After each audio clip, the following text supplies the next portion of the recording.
Ils sont partis dans les couloirs du temps. Salut à tous, on se retrouve pour enfin la dernière partie sur l'épisode sur la vie de Ric Flair. Ça va être encore un gros morceau. Avant toute chose, salut Messiah, comment tu vas? Ça va très bien, toi Thomas? Eh ben ça va, maintenant qu'il fait un peu moins chaud, ça va être moins compliqué qu'à tourner Raven, parce que Raven quand même on a franchement galéré. Ça a piqué, ouais. Avec Raven, je crois qu'on l'a déjà dit, je l'ai dit dans les commentaires, on l'a dit pendant l'émission, mais c'était un épisode très compliqué à tourner. Même si on vous remercie énormément pour les retours, on se rend compte que Raven a un catcheur qui a marqué beaucoup de gens. Oui, et que beaucoup de gens étaient heureux de le découvrir aussi, qui connaissaient pas tous les détails de sa carrière. Bah, parce que c'est vrai quand même que quand on a commencé le catch au début des années 2000, c'était compliqué de revoir des vidéos de la WCW. Enfin, la WCW tu pouvais encore, mais la WCW très compliqué. Oui. Donc le coup de chaise que le monde entier a entendu, c'est difficile de le revoir. Et autre truc sur Raven, autant le dire tout de suite, oui, on n'a pas fait la fin de carrière qui est très intéressant justement pour la legacy de Raven. Donc on va dire tout ce qui est post grosse entreprise quand il va aller sur le circuit indépendant into TNA. Le bonus arrive incessamment sous peu, vous inquiétez pas, il y a une personne de Discord, on peut déjà le citer. Netiboost. Ce sera Netiboost, hein, n'oubliez pas de Netibooster les vidéos. Et du coup, je ferai avec lui un bonus où on retrace toute cette fin de carrière. Donc vous inquiétez pas, ça va être tourné incessamment sous peu et posté incessamment sous peu. Et moi, dès que je la récupérerai, je préparerai un épisode complet avec tout sur l'émission de Raven. Pour ça, pour ceux qui ont envie de s'endormir après avec nos voix suaves et sexy et génial pour faire de la ASMR, eh ben vous pourrez avoir la vidéo complète. Mais ça y a ASMR, clic. Voilà. Donc qu'est-ce que je voulais dire, je sais plus.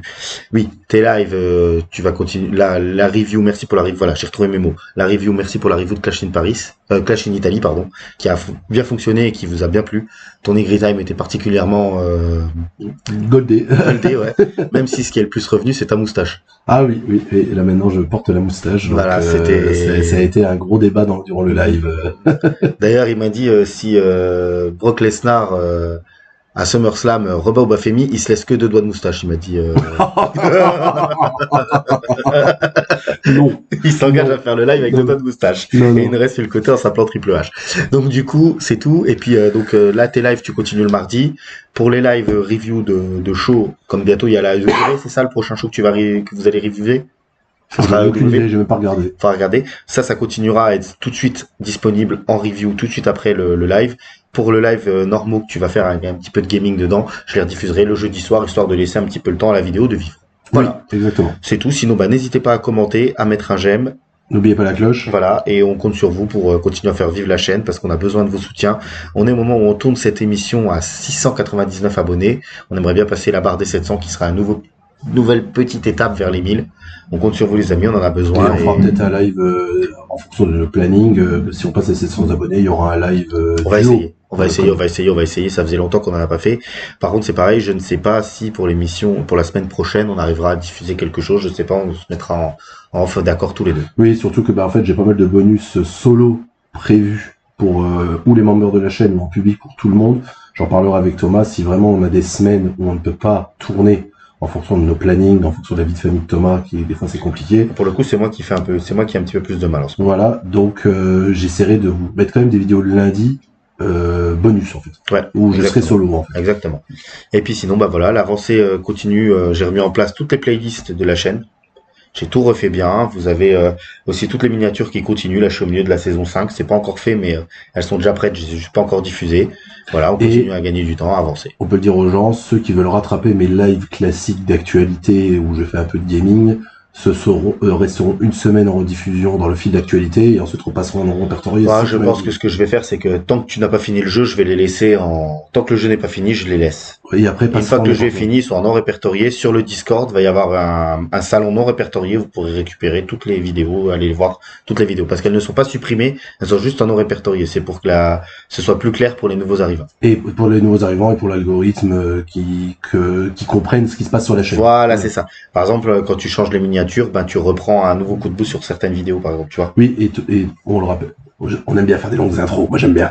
Indirectement, c'est notre... Thomas en avait déjà parlé, donc on peut le redire aussi. Thomas ne veut plus se servir de l'IA pour faire nos miniatures, donc c'est Thomas qui fait les miniatures, donc il a du boulot en plus, donc vous pouvez le remercier. Mettez des likes à Thomas dans le chat. Et du coup, ok, c'est pas des trucs de grands graphistes, mais par contre, au moins, l'identité, elle nous appartient. Voilà, parce que je dis ça avec un immense respect, mais c'est vrai que voir que tous les petits youtubeurs comme nous, et encore je dis youtubeurs avec un Même les immense gros, respect, même les gros, Thomas. mais tu peux réussir à voir aujourd'hui, j'ai l'impression, la dernière fois, C'est toutes les mêmes miniatures. j'ai c'est vu toutes une les mêmes. tier list d'un mec qui faisait une tier list Pokémon, tu vois, je sais plus le nom du gars, Ouais. c'est la même c'est la même affiche que ce qu'on avait fait nous quand on avait fait la tier list des finishes. Oui, c'est la Donc même j'ai chose. dit moi maintenant, c'est pas parfait, c'est très loin d'être au niveau professionnel. Je sais que notre ami l'envers du ring a eu envie, m'a déjà proposé ses services pour me donner des coups de main et tout. Seulement je veux pas le déranger, je veux pas l'embêter, et voilà. Mais j'essaye au moins c'est notre identité, c'est à nous et personne peut nous l'enlever. Une dernière petite chose pour les gens. Là, vous avez pas mal parlé du match Brock Lesnar au Bafemi à Clash in Italy et après on commence. Hein. Oui. Parce que cette intro est indirectement trop longue. Indirectement, je l'ai placé Arnaud, c'est pour toi. Et je disais, voilà, si vous voulez revoir toute l'histoire avec de Vince McMahon par rapport au procès avec Jordan Grace et tout, l'envers du ring, la chaîne, elle est... Janelle Grant. Jordan Janelle Grant, Grant. c'est une catcheuse. C'est vrai, excuse-moi. Ouais, Janelle Janelle Grant, Grant. excuse-moi. C'est moi les prénoms, Ouais. c'est compliqué. Vous avez dans la description la chaîne l'envers du ring où lui il parle énormément de tous ses problèmes et c'est très intéressant comment ça évolue tout ça quoi. Voilà. Et comme ça, on lui vole pas son créneau parce qu'un jour, on fera une vidéo sur Vince McMahon et je retracerai tout, mais vous soyez pas pressés. T'as dit quoi? Une vidéo? Non. 12 vidéos sur Ouais, Vince merci. McMahon, Parce que là, mais soyez ça pas va. pressés. Ça aurait du pâté. Non mais voilà, allez donner un petit coup de boost aux collègues, à l'envers du ring et à la chaîne Lunatic Enigma. Les deux chaînes sont dans la description. Et sur ce, eh ben, on va commencer. Voilà. Mais ça y est, il me semble qu'on s'était arrêté après Halloween Havoc Halloween Havoc 95. 95. C'est ça. Est-ce que je peux déjà te poser une question? Est-ce qu'on peut considérer qu'à partir de ce moment-là, avec la création de la NWO qui va arriver quelques semaines après, quelques mois après, Bah, l'année d'après. l'année d'après, est-ce que Ric Flair arrivera encore à être tout en haut de la WCW? Bah, il va avoir le titre de champion du monde à des moments donnés, mais non. Ce sera plus Ce sera plus la top star. Ce sera plus la top star en termes de storyline et tout ça. En termes de chiffres, c'est différent. Oui, ça, parce qu'il y a toujours une comparaison à faire entre Une dissonance. une dissonance, voilà. C'est-à-dire que les gens de la WCW et tout ce qui était tête dirigeante ne croyaient plus en lui, mais le public a toujours été accro à Ric Flair. Exact. Et il a toujours été le plus grand vendeur de la fédération, quasiment. Enfin, Oui. peut-être pas devant la NWO par moment quand c'était le gros pic, mais il y a toujours eu une forte sympathie des fans envers Ric Flair. Il a toujours été top 3 des plus gros vendeurs de WCW. Parce que les gens ont toujours pensé que c'était l'incarnation de la WCW, Bah oui, malgré c'est tout. ça. Ce qui est vrai. Ce qui est Enfin, vrai, vu ce ce qui qu'on est a vrai. fait dans les émissions précédentes. Alors, qu'est-ce qui se passe pour lui après Halloween Havoc et la recréation d'une nouvelle itération des Four Horsemen? C'est Bah ça? voilà, c'est une nouvelle itération des Four Horsemen entre Ric Flair, Arn Anderson, Brian Pillman et Chris Benoit. Le truc, c'est que Brian Pillman va assez vite partir et il sera remplacé par Mongo. Il y aura Mongo à la place. Mongo Mike Michael, donc, je le redis, c'était le commentateur, ancienne star du football américain, Hall of Fame. à la base qui était venu pour commenter, je crois, la WCW, puis finalement, peut-être que l'envie d'aller sur le ring lui a pris et il s'est Ouais. retrouvé avec Et les Four Horsemen. moi, j'aime beaucoup Mongo, même si ça doit être l'un des pires catcheurs qui a foulé le ring. Ouais, mais C'est pas ce qu'il faisait. par contre, il avait l'air d'une très sympa. Je sais pas si c'est vrai. Ouais. Je sais pas les retours que les gens ont, mais quand tu le voyais commenter avec son petit chien et tout, ça avait l'air d'être une personne. Il était content d'être là. À la Oui, différence c'est de ça. certaines superstars d'autres sports qui sont venus à la WWE, lui pour le coup, il était heureux d'être là. Bah, le truc qu'on peut dire, c'est que post-trahison, reformation des Four Horsemen, tout ça, et Flair au Starrcade 95, c'est le Starrcade où Hogan n'est pas là. C'est le Starrcade où Hogan n'est pas là, et c'est en arrière New Japan, donc c'est le Starrcade World Cup. C'est World Cup of Wrestling où ils font venir des catcheurs mexicains. Là pour le coup, il y a du catch là. Là, il y a du catch. Moi, c'est un peu pas relativement que j'aime bien. Il y a des matchs à aller voir. Surtout Shinji Rotani contre Eddie Guerrero. Allez voir ça, c'est vraiment bien. Et en fait, c'est un tournoi. Et du coup, Flair va sortir. Bah, parce que le champion, il va sortir champion, en fait, du truc en battant Savage. Bah oui, tu sais même pas pourquoi tu réfléchis, Sir. C'est très bien que ça va être, de toute façon, il a perdu ses titres face à deux mecs. C'est ça. Mais il va pas garder le titre longtemps. Parce que Savage va récupérer le titre lors d'un Nitro, après Starrcade, mais Flair va récupérer le titre à Super Bowl 6. C'est une histoire aussi, il me semble, ce moment où Hogan n'est pas trop là parce que justement, Ben, on est fin de Legend of Doom, voilà, et ils sont en train de préparer son retour et le heel turn. on n'est pas loin de l'arrivée, ou alors ils sont peut-être déjà des outsiders à cette époque-là. Oui, On doit être dans c'est les- ça, dans c'est les ça. dollars. Et en fait, Hogan n'est pas à la télé durant Mais les c'est ça. Outsiders. Parce Et- qu'en fait, il a un hiatus parce que son personnage, l'une des dernières apparitions d'Hogan, c'est cette fameuse promo lunaire hors du Mi-dark, monde, mi-dark, où il a une épée, Oui, une oui, peinture oui, sur oui. la tête, machin. Ça habillé en noir. Il était déjà habillé en noir Oui, durant oui, toute la soirée durant la de journée. John sans moustache, mais en fait, il y a une promo lunaire complète, vous pouvez les voir, où en fait, il a une épée, de la peinture sur la tête, je me suis fait trahir par tout le monde, il pète les plombs, et C'est là où il était en Écosse, avec l'épée et tout, et qu'il a fait un enfant à une dame qui est devenue Drew McIntyre, c'est ça, non? C'est pas ça l'histoire? c'est peut-être ça C'est l'histoire. peut-être ça Ouais. l'histoire. Et pour Et terminer, il a remplacé Mel Gibson. voilà, c'est ça. Ouais. Et pour terminer, ça va être, je crois, c'est là où il est champion à la World War 3. C'est ça? Ouais, Voilà, c'est ça. dans Ouais, cette c'est ça. dans cette période-là. C'est exactement ça. C'est Savage devient champion à World War. Il perd contre Flair à Starrcade. Il récupère le titre. Flair redevient champion. Et en fait, Flair, c'est à ce moment-là où Miss Elizabeth rejoint Flair. Tu vois, parce qu'en fait, elle était du côté de Savage et tout ça, mais là, elle rejoint Flair avant de rejoindre qu'elle retrahisse et qu'elle rejoigne la NWO aussi. Il se retrouve aussi avec Debra McMichael.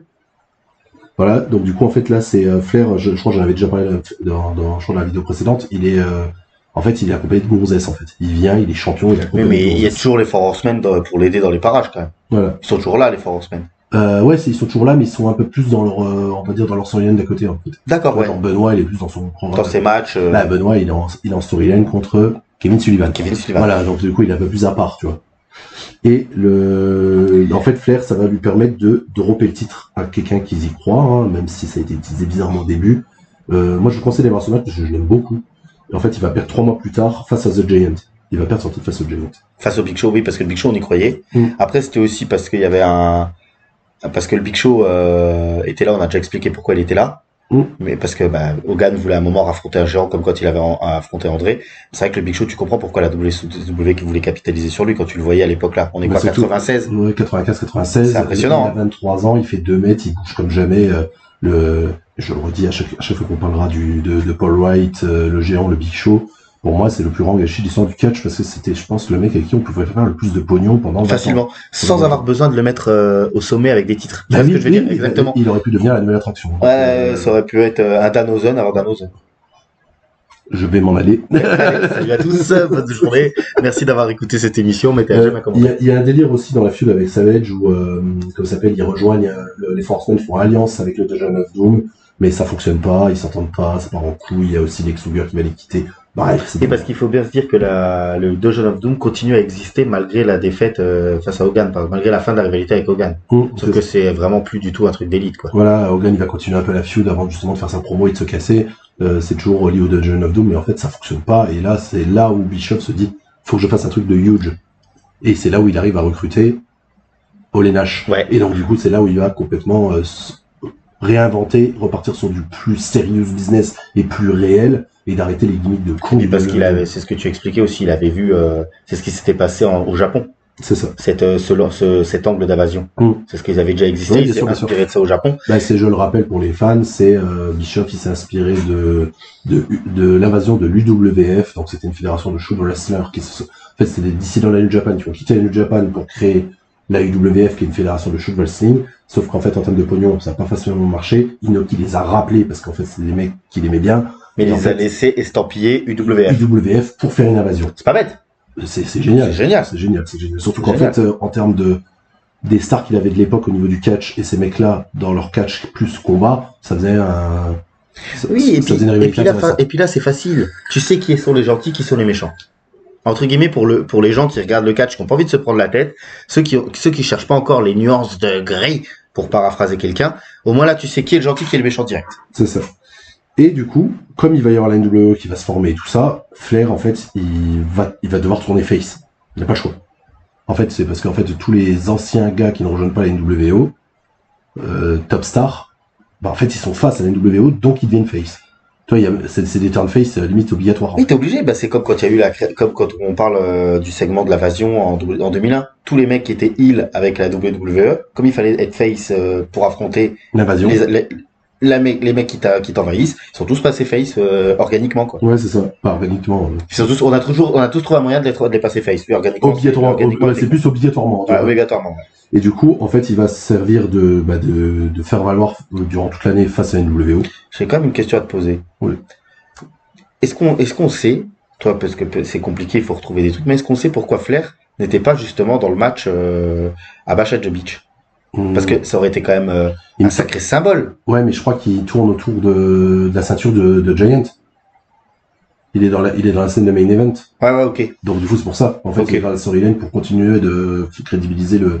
J'ai plus exactement le match, je sais pas, de 8 pour le titre, mais c'est Giant qui est champion et Flair il est face à lui. Oui, parce que il prendra le. Parce que Hogan prend le titre prend le au titre un peu Giant après en écrivant NWE sur la ceinture. à Hog Wild. Et puis parce que là on peut déjà le dire. Là on va vraiment pouvoir le dire. Bischoff là il est au sommet de la compagnie. Oui. Et il déteste Ric Flair. Et oui, il s'entend pas. Donc, quoi qu'il arrive, il veut le kick out. Quoi qu'il arrive, il était hors de question que Ric Flair apparaisse dans ce match-là où ça aurait pu crédibiliser le truc. Le pusher encore plus. Le pusher, ouais. mais c'est vrai quand même que quand tu te dis il y a Savage, il y a Lex Luger, Lex Luger et Sting, c'est et normal. Sting, c'est normal. Mais tu te dis que à la place par exemple d'un Savage, tu pouvais avoir. Dans la cohérence, ça aurait dû être. Si on réécrit l'histoire. Là, je te parle pas, Ouais, voilà, non, je te mais parle pas de d'accord, boutique, je te pose la question. Si on réécrit l'histoire, techniquement, oui, si tu veux prendre les 3 gros visages de WCW de l'époque pour aller affronter les Outsiders, tu devais mettre Flair, Luger et Sting. Voilà. Là, ils ont mis Savage parce que Savage, c'est l'un des seuls mecs du Nord que les publics de la WCW, ils ont fait on adore Savage. Oui.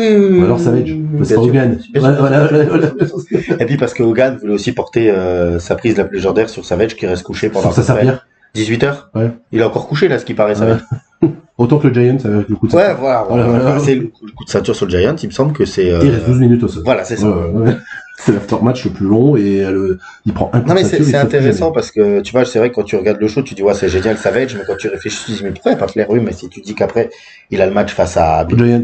Giant et qu'en plus Bischoff veut tout faire pour qu'il soit pas là. Mais même s'il veut tout faire qu'il soit pas là, le truc Bischoff, je pense à le bouffer de l'intérieur à l'époque, c'est que les chiffres sont là. Donc du coup en fait Flair, même s'il peut pas le blairer et qu'il aimerait bien qu'il soit plus là, il le mettra toujours à l'écran. Oui, parce qu'il n'y a pas le choix. Il a pas Sinon, le choix, les ça gens, marche. il y a une émeute sinon. Ça marche en fait. Ça marche dans toutes les promos face à la NWO quand Flair est là. Il va nous faire que des dingueries avant qu'on arrive au point où ils vont l'humilier comme jamais. Mais Oui, parce qu'après il va en avoir marre, hein. Bischoff il va l'humilier. il va l'humilier. Mais à ce moment-là, ça marche parce que justement, post Hogan champion, Flair, il aura encore un match face à Hogan, donc pour le titre, à Clash of the Champions 33. Mais c'est là où c'est fou dans le ring d'Hogan. Il faudrait qu'on. T'as pas l'année là? On est en 96, 16. ouais. En 96, 97. Ouais, 97 peut-être parce que c'est la fin. Oui, enfin dans la. Oui. Non, 96. On est 96. Non, 96. Le truc que tu veux rigoler, c'est qu'il faudrait qu'on reprenne chaque pay-per-view et chaque match de Hogan en tant que champion, parce que j'ai l'impression qu'il gagne jamais. Parce que là, à Clash of the Champions, parce que tu te souviens du coup de Piper. Ouais, c'est après. Ouais, C'est à la après. fin de l'année 96, c'est le dernier pay-per-view de Et bah, 96. bah là, si tu veux le truc, quand j'ai noté, parce que j'ai jamais tout retapé. Ouais, Donc, on va falloir il y a- dire. où j'avais regardé beaucoup d'émissions il y a une quinzaine d'années, 15-20 ans. Du coup, là, je me suis pas retapé depuis.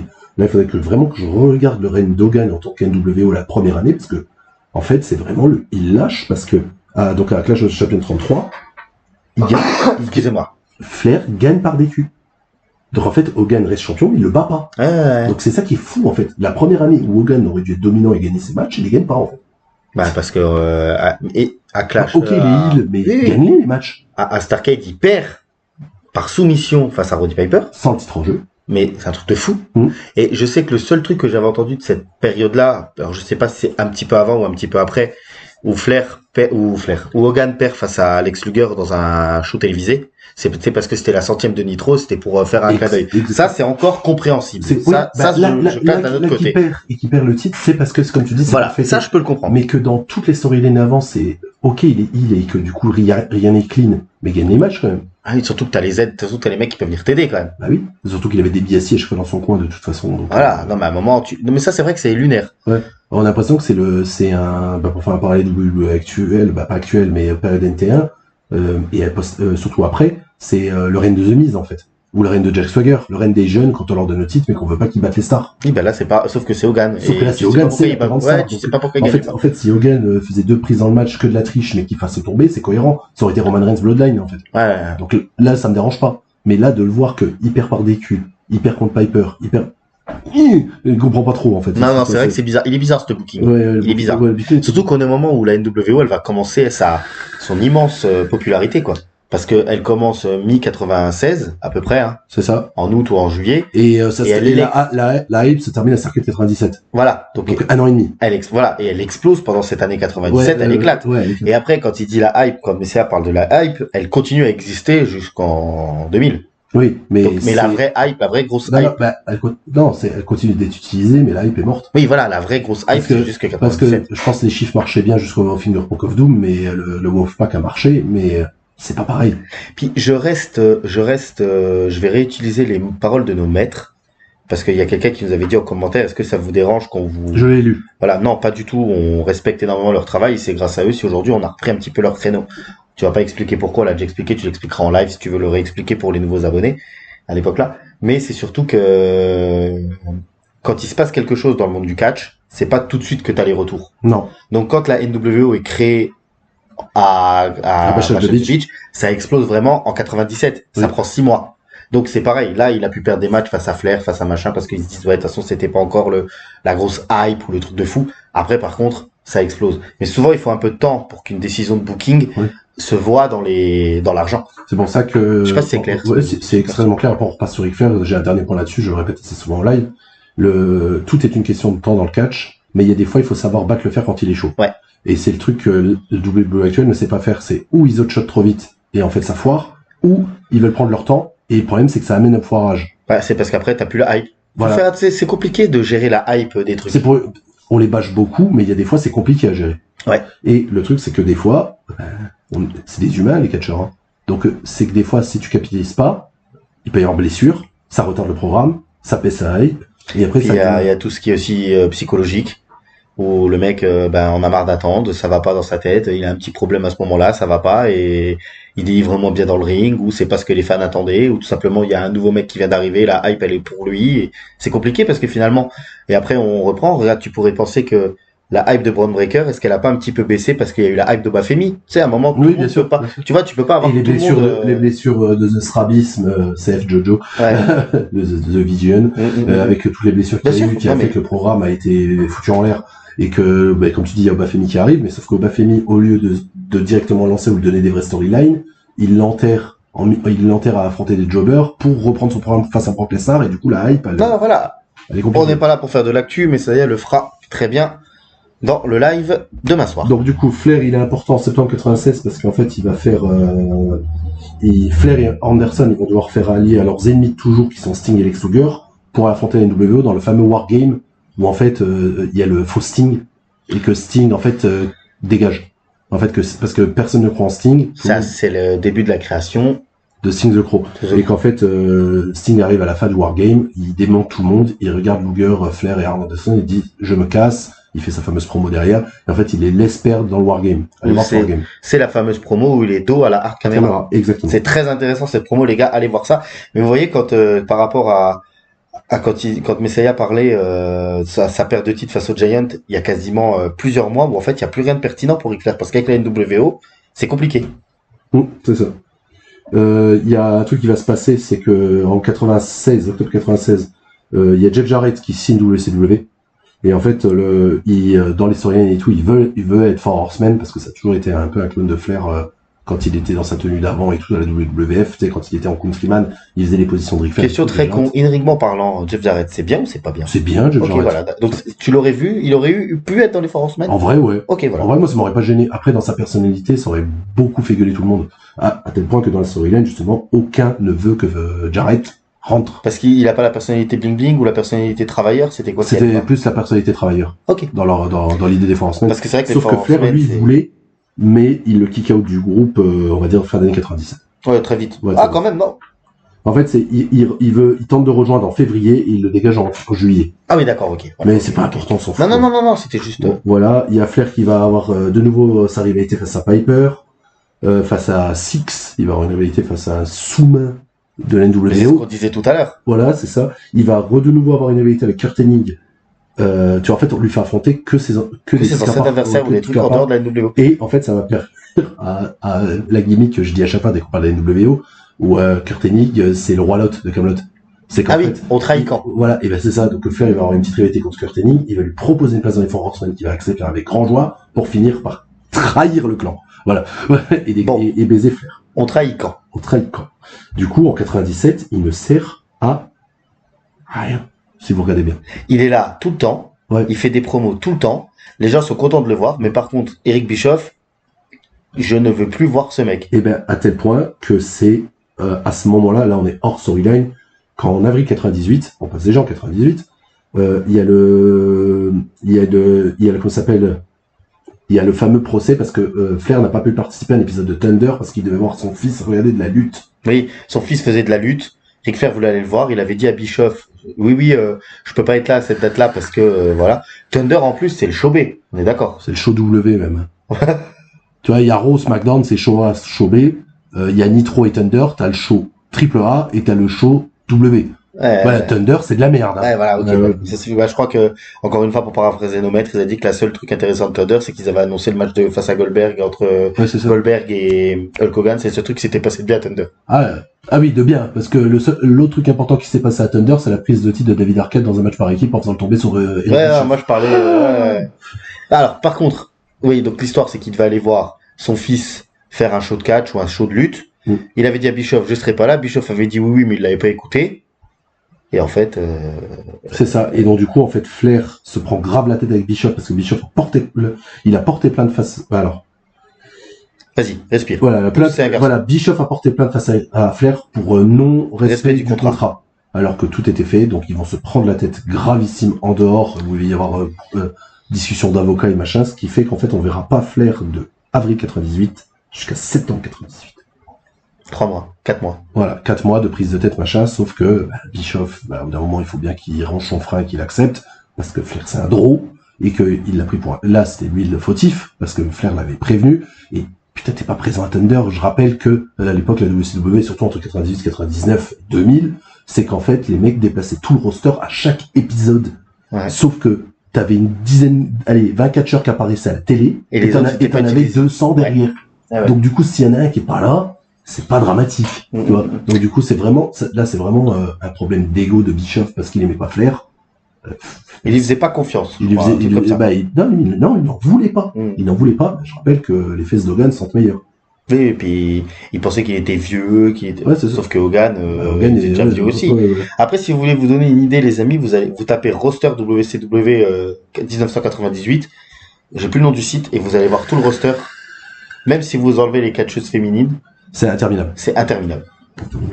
Donc du coup, l'affaire va se régler et en fait, Flair il va faire un retour surprise en mi-septembre 98 pour reformer les Four Horsemen. La promo de Flair, elle est extraordinaire. Il a la larme à l'œil et tout. Il est émotionnel comme d'habitude. La promo est vraiment très bien. Parce que le public aussi, il a un accueil qui doit être énorme. Et je crois, il me semble qu'ils sont à Charlotte. Hein. Ça aide. Hein. Et du coup, c'est la reformation officielle des Four Horsemen. Et là, c'est Arn Anderson n'en fait pas partie, ou je crois qu'il est manager. Donc pour une fois, il n'est pas l'un des catcheurs des Four Horsemen, ce qui est très rare aussi. Du coup, c'est Flair, Mongo McMichael, Dean Malenko et Chris Benoit. Ça envoie du lourd, hein. Surtout que le run par équipe de Malenko et Benoit est très très cool. Et surtout que Malenko aussi, il coche toutes les cases des Four Horsemen. Non. Non, c'est vrai? Peut-être pas dans le bling-bling. C'est ça. Pas dans le bling-bling. Il coche toutes les cases catch et travail. Voilà, il coche aucune case de charisme et de bling-bling. Je me suis mal exprimé. Je suis désolé. Voilà. Et donc, du coup, ça va être feud face à Flair, en fait. Face à Bischoff, pardon. C'est feud entre Bischoff et Flair. Ok. Forcément, ils vont jouer là-dessus. Hein, on fait des vrais trucs dans la vraie vie, on se prend la tête, il faut le mettre à la télé. Comme avec le café de Eddie Guerrero. Ouais, là-dedans, je crois que c'est dans cette, je sais plus si c'est dans cette promo-là ou pas, mais j'ai envie d'en parler. Où Flair il se déshabille, qui fait une descente du coude sur son pantalon, je sais plus c'est à quel moment. Sur sa veste et son pantalon. Sur sa veste et son pantalon, où il part en couille, voilà, ça me fait marrer. Donc du coup c'est une feud de plusieurs mois. Flair il aime bien attaquer les yeux de Bischoff, tu sais, avec les trucs comme ça. Il aime bien rendre aveugle Bischoff. Et la feud va se passer à Starrcade 80. Le match va culminer à Starrcade 98. Entre Flair et Bischoff. Ouais, à Starrcade 98. Est-ce qu'il a réussi à sortir un bon match d'Eric Bischoff? Non. Ah merci, ça me rassure. Divertissant parce que c'est l'overbooking quoi. Oui. Mais le match est gagné par Bischoff et alors là, si t'as retenu ce que j'ai dit il y a quelques minutes, Bischoff va gagner grâce à qui? Au Roi Lot. Voilà, c'est ça, c'est pas une information de Curteling. C'est Curteling. Normal. Voilà, il ne peut pas s'empêcher de trahir. Bon, on trahit quand. Donc le lendemain à Nitro, le lendemain de Starrcade 98, il y a aussi il y a le fait pire Book of Doom dans cet épisode, hein. Parce que c'est 98, c'est Kevin Nash qui bat Goldberg avec la trahison de Scott Hall. Le retour. L'aide, ouais, avec l'aide de Scott Hall, où il passe le taser. On va pas parler de ça. On va pas parler de ça. Ça va m'énerver. Voilà, c'est ça. Et donc, du coup, Flair, il revient directement enragé lors de l'épisode Nitro. Il menace Flair de quitter la compagnie. Non, Bischoff. Voilà, il menace Bischoff de quitter la compagnie s'il n'a pas un match face à lui de nouveau. Pour la présidence. Pour la présidence de la WCW. Et le match est officialisé. Et malgré toutes les interventions de la NWA en faveur de Bischoff, Flair gagne. Donc il gagne pas grâce à Arcade, il gagne au Nitro du lendemain, encore une fois décision de con, et il devient président de la WCW. Ça va amener beaucoup de trucs, il y a beaucoup de gens qui vont être présidents de la WCW. Il y a eu l'arbitre, il y a le truc. De toute façon l'arbitre on va en parler parce que c'est lié à Flair. On va en parler. Je reprends juste un tout petit point, on est bien d'accord parce que j'ai ces petits problèmes de compréhension, puis ça a été très vite dans tes propos. Ouais.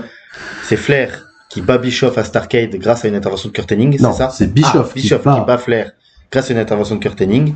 Et quelques jours après, cette fois-ci, c'est Flair qui bat Bischoff, c'est ça? C'est ça. Okay. Malgré toutes les interventions de la NWO, Flair bat Bischoff et devient président de la WCW à l'écran. D'accord, ok. Donc en fait, Bischoff n'est plus le président de la WCW à ce moment-là.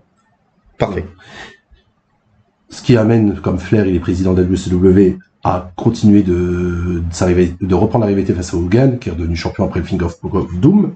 Et du coup, à Super Bowl 9, on a Flair contre Hogan pour le titre, mais Flair perd à cause de la trahison de David Flair. De son fils. De son fils qui rejoint la NWO. Ça c'est de la merde. D'accord. Voilà. Je trouve que l'idée est bonne, moi. L'idée est bonne, mais bon, bref. Et en fait, donc du coup on arrive en 99, et c'est là où on commence vraiment à partir en couille. L'humiliation, là. L'humiliation, c'est là où il y a tous ces trucs, c'est que... Est-ce que tu es au courant, parce que là on est en 99, c'est déjà Vince Russo qui humilie Ric Flair ou pas? Ou c'est que Eric Bischoff le booking? Ah c'est là là on arrive dans l'année 98, c'est fin d'année 98, il me semble qu'il y a Russo qui arrive une première fois. Ouais. Qui va booker quelques mois, il part et après il revient full force 99. Avec l'arcade, avec toutes les conneries là, avec tous les machins. Donc du coup là c'est encore Bischoff qui tient un peu la barre, mais en fait il la tient plus du tout parce qu'il y a Hogan qui est au maximum. Bah c'est devenu un boys. Oui, c'est devenu un boys. Et puis c'est les fous qui dirigent l'asile là. Parce que le dernier booker jusqu'à 98, c'était même pas Bischoff, c'était Nash. Donc voilà, c'est ça. En fait là c'est incompréhensible qui dirige en fait. Mais personne le sait. Parce que c'est le bordel là. Là c'est vraiment le bordel. C'est vraiment là c'est. Et tu parlais du retour de merde. Je suis désolé les amis, j'ai du mal. De Scott Hall. Est-ce qu'on avait déjà eu les vignettes où il était dans l'asile et on voit Ric Flair qui apparaît là? C'est après. Alors je me tais. C'est après. Mais je sais même pas si je l'ai noté dans mes notes. Donc on dira vite fait des trucs, mais j'ai pas les storylines exactes. Parce que là on est vraiment dans l'humiliation de Ric Flair là. Voilà, il va y en avoir pas mal.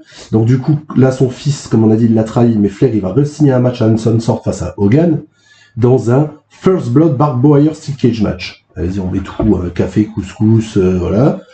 Contre Hogan. Donc il y a la présidence de la WCW qui est en jeu, plus le titre World Heavyweight. Ah là c'est tout, là tu prends tout, là tu prends le gratin et le fromage, là tu prends tout. Et on est dans l'incohérence totale dans un match complètement bordélique entre deux vieux qui doivent pas faire du hardcore, mais voilà, ça part en couille. Et même si Flair saigne le premier dans le match, il va gagner par pinfall. T'en as parlé. Grâce à quoi? Grâce à Charles Robinson. Ah, c'est là, et c'est pour ça que Charles Robinson devient le président de la... Non, là c'est toujours Flair. Ah oui. Flair va gagner, il va devenir champion, plus président de la WCW, grâce à Charles Robinson. Et c'est là où en fait on est le Ric Flair heel accompagné de Charles Robinson, qui est son mini-moi. Parce qu'il est blond et tout pareil, et qu'en fait c'est son arbitre corrompu à lui, parce qu'il est président de la WCW. Parce que c'est quand même grandiose de gagner un First Blood match en saignant le premier. Oui, c'est de la triche. C'est quand même incroyable. Mais c'est surtout qu'il est face à Hogan, il est pas face, il est face à un autre heel en fait. C'est face à un mec qui est pas aimé par les gens en fait. Ah oui. Donc c'est n'importe quoi en fait. Mais Hogan a toujours été heel de toute façon. Il a toujours été heel. Mais je crois que c'est dans cette période-là où il y a Hogan, il va essayer de redevenir rouge et blanc, rouge et jaune, et qu'il va faire tourner Sting sur lui. C'est de la merde. Bah de toute façon c'est là on est au moment où de toute façon la WCW elle part en couille. Voilà, et en fait c'est là où comment il s'appelle, où Flair c'est le plus gros heel de la compagnie. Parce qu'il est président de la WCW. Malgré tout, il est toujours au sommet. Bah oui, parce que là, comme je t'ai dit, c'est un délire entre Bischoff, Nash, Rousseau. Je t'ai dit, c'est un peu booking, un peu nawak. Et donc, du coup, en fait, lui, comme il cassait les couilles à Bischoff pour être heel, alors qu'il était aimé des fans, bah là, on va le mettre le top heel, en fait. Parce que la NWO est morte. Bah, elle est pas morte, mais elle vivogue, hein. C'est la NWO Elite, ça part en couille, hein, jusqu'à ce qu'il y aura la NWO fait par, avec Bret Hart qui va couler. Hein, ce sera Mais c'est parce que Bret Hart n'était plus prêt. Ouais. Non, c'est parce que surtout il va se prendre le coup de pied de Goldberg. Mais c'était les mots de, c'est pas les mots de moi. Oui. C'était les mots de Bischoff. Les mots de Oui. Bischoff. Je croyais en cette NWO, or et argent, enfin argent là. Mais c'est Bret Hart qui n'avait plus la foi dans le Qu'est-ce catch. qu'il raconte que Bischoff il y croyait, c'est pas lui qui a décidé de la storyline, donc tu vois, vous voyez comment on s'embrouille, hein, Non mais c'est ce qu'il avait dit dans une shoot interview, ça je me rappelle là-bas. Ouais, mais t'as raison. C'est n'importe quoi. Donc Puis le coup de pied de Goldberg, on va pas en reparler, mais du coup, il est président WCW, Ric Flair. Il abuse de son pouvoir comme Bischoff, en fait. Ils refont. à la télé, c'est le même que Bischoff. C'est le même que Bischoff. Donc il favorise les heels, il va même jusqu'à retirer le titre US WCW, rendu vacant par Scott Steiner à cause d'une blessure, en le donnant à son fils. Tu vois, il va. Scott Steiner est blessé, tu me donnes le titre, tiens David, c'est toi le champion. Voilà. Et ensuite, David, alors qu'il avait trahi face à Hogan, il rejoint de nouveau son père. Et en fait, David Flair, moi je m'en souviens, c'est là où j'ai commencé à regarder des shows WCW, j'ai mes souvenirs d'enfant, et David Flair, je pouvais pas le blairer. Mais là, par contre, vu comment tu décris le truc, pour moi, là, c'est du Booking Rousseau. Ah, c'est du Booking Rousseau. Là, on comprend rien. Ouais. On sait pas ce qui se passe. Ouais. Les mecs, ils sont gentils le premier jour, ils sont ensemble, ils sont plus ensemble le deuxième, ils se piquent le sac à la récré. C'est le bordel. Non, mais regarde le clan qu'il fait derrière, c'est que justement pour se faire aider à continuer de gagner les matchs et être président, il va s'associer à Arn Anderson. Normal, Arn Anderson, c'est logique. Roddy Piper. Putain, l'utilisation de Roddy Piper. Alors qu'il s'affrontait quelques mois avant, et puis Roddy Piper, là, dans le ring, t'as au moins 170 ans. Roddy Piper, il va vraiment servir à des pires moments, parce que je rappelle que c'est Starrcade 99, il arrête le match entre Goldberg et Bret Hart. Ah oui, c'est vrai. Voilà. Donc, il y a pas mal de conneries comme ça. Et il va se servir de la Jersey Triad. Voilà. Donc, c'est le clan. On en avait parlé. DDP, Canyon et. On en avait parlé. Voilà. Donc, son règne, il va se terminer lors d'un Nitro. Évidemment. Pas un pay-per-view. Ah oui, pardon. Voilà, pas un pay-per-view. Donc, le 19 juillet, et il perd contre Sting. Redonne l'année quand même. 98. 99. 99. Alors qu'à 99, c'est Sting qui récupère le titre et qui devient président de la WCW aussi. Ah, parce qu'il y a toujours cette histoire-là. Il y a toujours cette histoire-là. Dans tous les matchs de Flair, il y a la présidence de la WCW dans les matchs. À chaque fois. Mais, comme j'avais déjà dit, dans l'année 99, il y a 14 champions, dont 4 fois vacants, je crois. Et il y a au moins 4 personnes qui sont présentes de la WCW. C'est n'importe quoi. Qu'est-ce que tu dis? Voilà. Eric Bischoff, il fait son retour, et du coup, c'est Bischoff qui fait gagner Sting, en fait. Ah, ça manquait, ça, Bischoff. Voilà, il fallait mettre Bischoff. Parce qu'en fait, durant le match, Sting, il applique le Scorpion Deathlock à Flair. Il n'y a pas l'arbitre, qui est KO. C'est Charles Robinson, qui est KO. Et en fait, Bischoff, il fait son retour, et ils font un Memorial Screwjob. Mais en fait, il y a trop de trucs. Il y a trop de trucs. Tu veux que les gens, ils arrivent à accrocher au produit quand tu changes toutes les semaines. On a dit il y a 20 minutes que pour que ça prenne, des fois il faut laisser un peu le temps. Non, mais là tu laisses rien. C'est du booking. Comment tu veux que les gens ils comprennent quoi que ce soit? C'est épileptique. C'est dans un angle de match, il faut qu'il y ait 12 décisions. C'est ça. Il faut qu'il y ait les swerves Rousseau, quoi. Ça veut dire que t'as pas le temps de réfléchir, reprends une cuillère. Donc tu perds le titre, tu perds la présidence, tu dois te faire sodomiser à 25 avec du verre pilé et du sable le soir à l'hôtel, et après la semaine d'après ça change. Surtout que Sting devient champion, par une triche. Grâce à Bischoff, c'est ce que tu vas dire. En faisant un Memorial Screwjob. Donc du coup parce qu'il fait sonner le timekeeper à la manière de Vince et tout ça. Oui, ça c'était pour sauter la gueule de Vince. Voilà, évidemment. Et en fait, donc Sting devient président de la WWE, mais il abandonne directement le poste. À Bischoff. Je sais pas si c'est Bischoff, mais je pense que oui. Donc oui, parce que Sting il veut pas être président. Il veut pas être président, voilà. C'est un bon. Oui, et puis il a compris. Donc Flair, il remporte ses derniers titres. Il va gagner encore 2 fois le titre durant l'année 2000. Oui, parce que ça continue le délire. Il va gagner 2 fois. Et du coup, j'ai même pas noté tellement c'est de la merde. Il va créer aussi un clan qui va s'appeler The Magnificent Seven. En fait, dans les années 2000-2001. Oui, sur la fin de la un clan où on s'en bat les couilles. Je me souviens même plus qui est dans ce clan, on s'en tape. Et c'est durant toute l'année 2000 où là, ils vont faire des segments où il va se faire attaquer, raser le crâne, enterrer dans le désert. L'humiliation. Où il sera donc dans ce que je disais. À l'asile, où justement, comme il va se faire humilier, raser le crâne, défoncer dans le désert. On va pas le voir pendant 1 ou 2 mois. Il y a une vignette avec Scott Hall qui rentre à l'asile parce que c'est au moment où on a fait la rivalité. En fait, Scott Hall, il est en sous-jacent et c'est Flair qu'on va chercher à l'asile pour le faire revenir. Ouais, parce qu'il y a aussi l'histoire avec... Oui, voilà, c'est ça. On va chercher Flair à l'asile, à Scott Hall derrière, parce qu'on avait aussi fait à la WCW un truc vachement bien. On avait fait une vraie rivalité par rapport à Scott Hall et ses problèmes d'alcool. Exactement. Donc je l'ai pas noté parce que ça sert à rien. C'est tellement n'importe quoi que sinon si on prend chaque storyline de WCW 2000, on en a pour 8 heures de conneries. Ouais, Donc, c'est de la merde. C'est de la merde. Comme j'ai dit, si un jour j'avais du temps dans ma vie, je me retaperais quand même bien toute l'année 99 et 2000. Quand même. Faut avoir du temps. Faut avoir du On temps. n'a déjà pas le temps pour enregistrer. C'est ça. Donc, Du coup, on va arriver directement à la fin de WCW, on fera une pause. Ouais. C'est qu'en fait, Flair, comme j'ai dit, à part gagner le titre dans les trucs pas importants, d'avoir un clan pas important, des storylines de cons, son clan, il est au moment du rachat par Vince de la WCW. Et donc du coup, il va faire son dernier match face à Sting, de l'histoire de Nitro, au moment, c'est Nitro en même temps que Raw, où Shane McMahon annonce qu'il a racheté la WCW. voilà, et on va le dire tout de suite, où Ric Flair, il a un t-shirt parce que il ne supporte plus son corps. En même temps, le pauvre vieux, il est pas loin il a passé la cinquantaine quasiment là. Ouais. Un peu de choses près. Ouais, c'est ça. Donc il supporte. Voilà, c'est qu'il est au bord, il est au maximum de sa dépression parce qu'il se supporte plus lui-même. Il est resté dans la compagnie, surtout qu'il y avait eu des rumeurs où ils auraient pu, WWF aurait pu le rappeler durant les ratitudes. Sauf que Austin avait dit non. Oui. Austin a dit non, ça sert à rien, il est plus relevant du tout, machin. J'ai pas besoin de Flair pour remonter. Il est à son 18e divorce. Voilà, voilà, on y reviendra peut-être un petit peu en parlant de ça. Et en fait, il l'a dit dans plusieurs interviews, c'est que il était heureux quand WCW a fermé. Parce qu'il était au bout, et qu'en fait, c'était son seul taf et machin, en fait, c'est ses relations toxiques, en fait. Il se sentait pas bien, mais il était là toutes les semaines, quoi. Et t'as besoin de gagner de l'argent. Ouais, il était besoin de gagner de l'argent, et que malgré que de nombreuses personnes ont perdu leur emploi, qui n'ont pas été recrutées, lui, il était heureux que tout se termine. Et c'est pour ça qu'en fait, il a pas rejoint WWF tout de suite. Non, il a besoin d'une pause, en fait. Bah déjà, tant mieux pour lui. Oui. Parce que on va couper, hein, on va faire une première pause, mais tant mieux pour lui qu'il a pas rejoint WWE tout de suite parce qu'il aurait fini dans l'angle de l'invasion où il se serait fait coucher par. Il aurait subi, je pense, le même sort que DDP. Peut-être pas, parce que Vince, il a toujours respecté C'est Flair. vrai qu'il a respecté Flair. Parce que regarde, il le fait revenir le lendemain de l'invasion et il va être l'un des mecs les plus importants à ce moment-là. Donc, On coupe, on reprend après. Oui. Ça marche? Allez, vas-y, petite pause. Alors on reprend. Merci Messia pour la gaufre, c'était très très bien. Oui, j'ai craqué, j'ai acheté des gaufres. En plus, ça se fait. Petit conseil, si vous achetez des gaufres surgelées et que vous avez un air fryer, 4 minutes au air fryer, T'as l'impression que c'est comme la vraie. c'est nickel. T'as l'impression que c'est- bref. Petit conseil cuisine. Voilà. Donc on arrive, normalement, si je me trompe pas, le lendemain de l'invasion. Exactement. Ric Flair apparaît. Ça fait des 8 mois de pause pour lui. Voilà, plus grande star de l'histoire de la WCW qui n'apparaît pas à l'invasion. Exact. Voilà. Donc qu'est-ce qui se passe pour lui à son retour? Voilà, donc à son retour, il apparaît, il y a un segment entre Vince McMahon qui appelle, il fait « Nous avons battu l'invasion, nous avons battu la WCW, viens Kurt Angle, tu es le héros de WWF », ce qui fait que le plus grand face la veille, c'était Kurt Angle et Vince.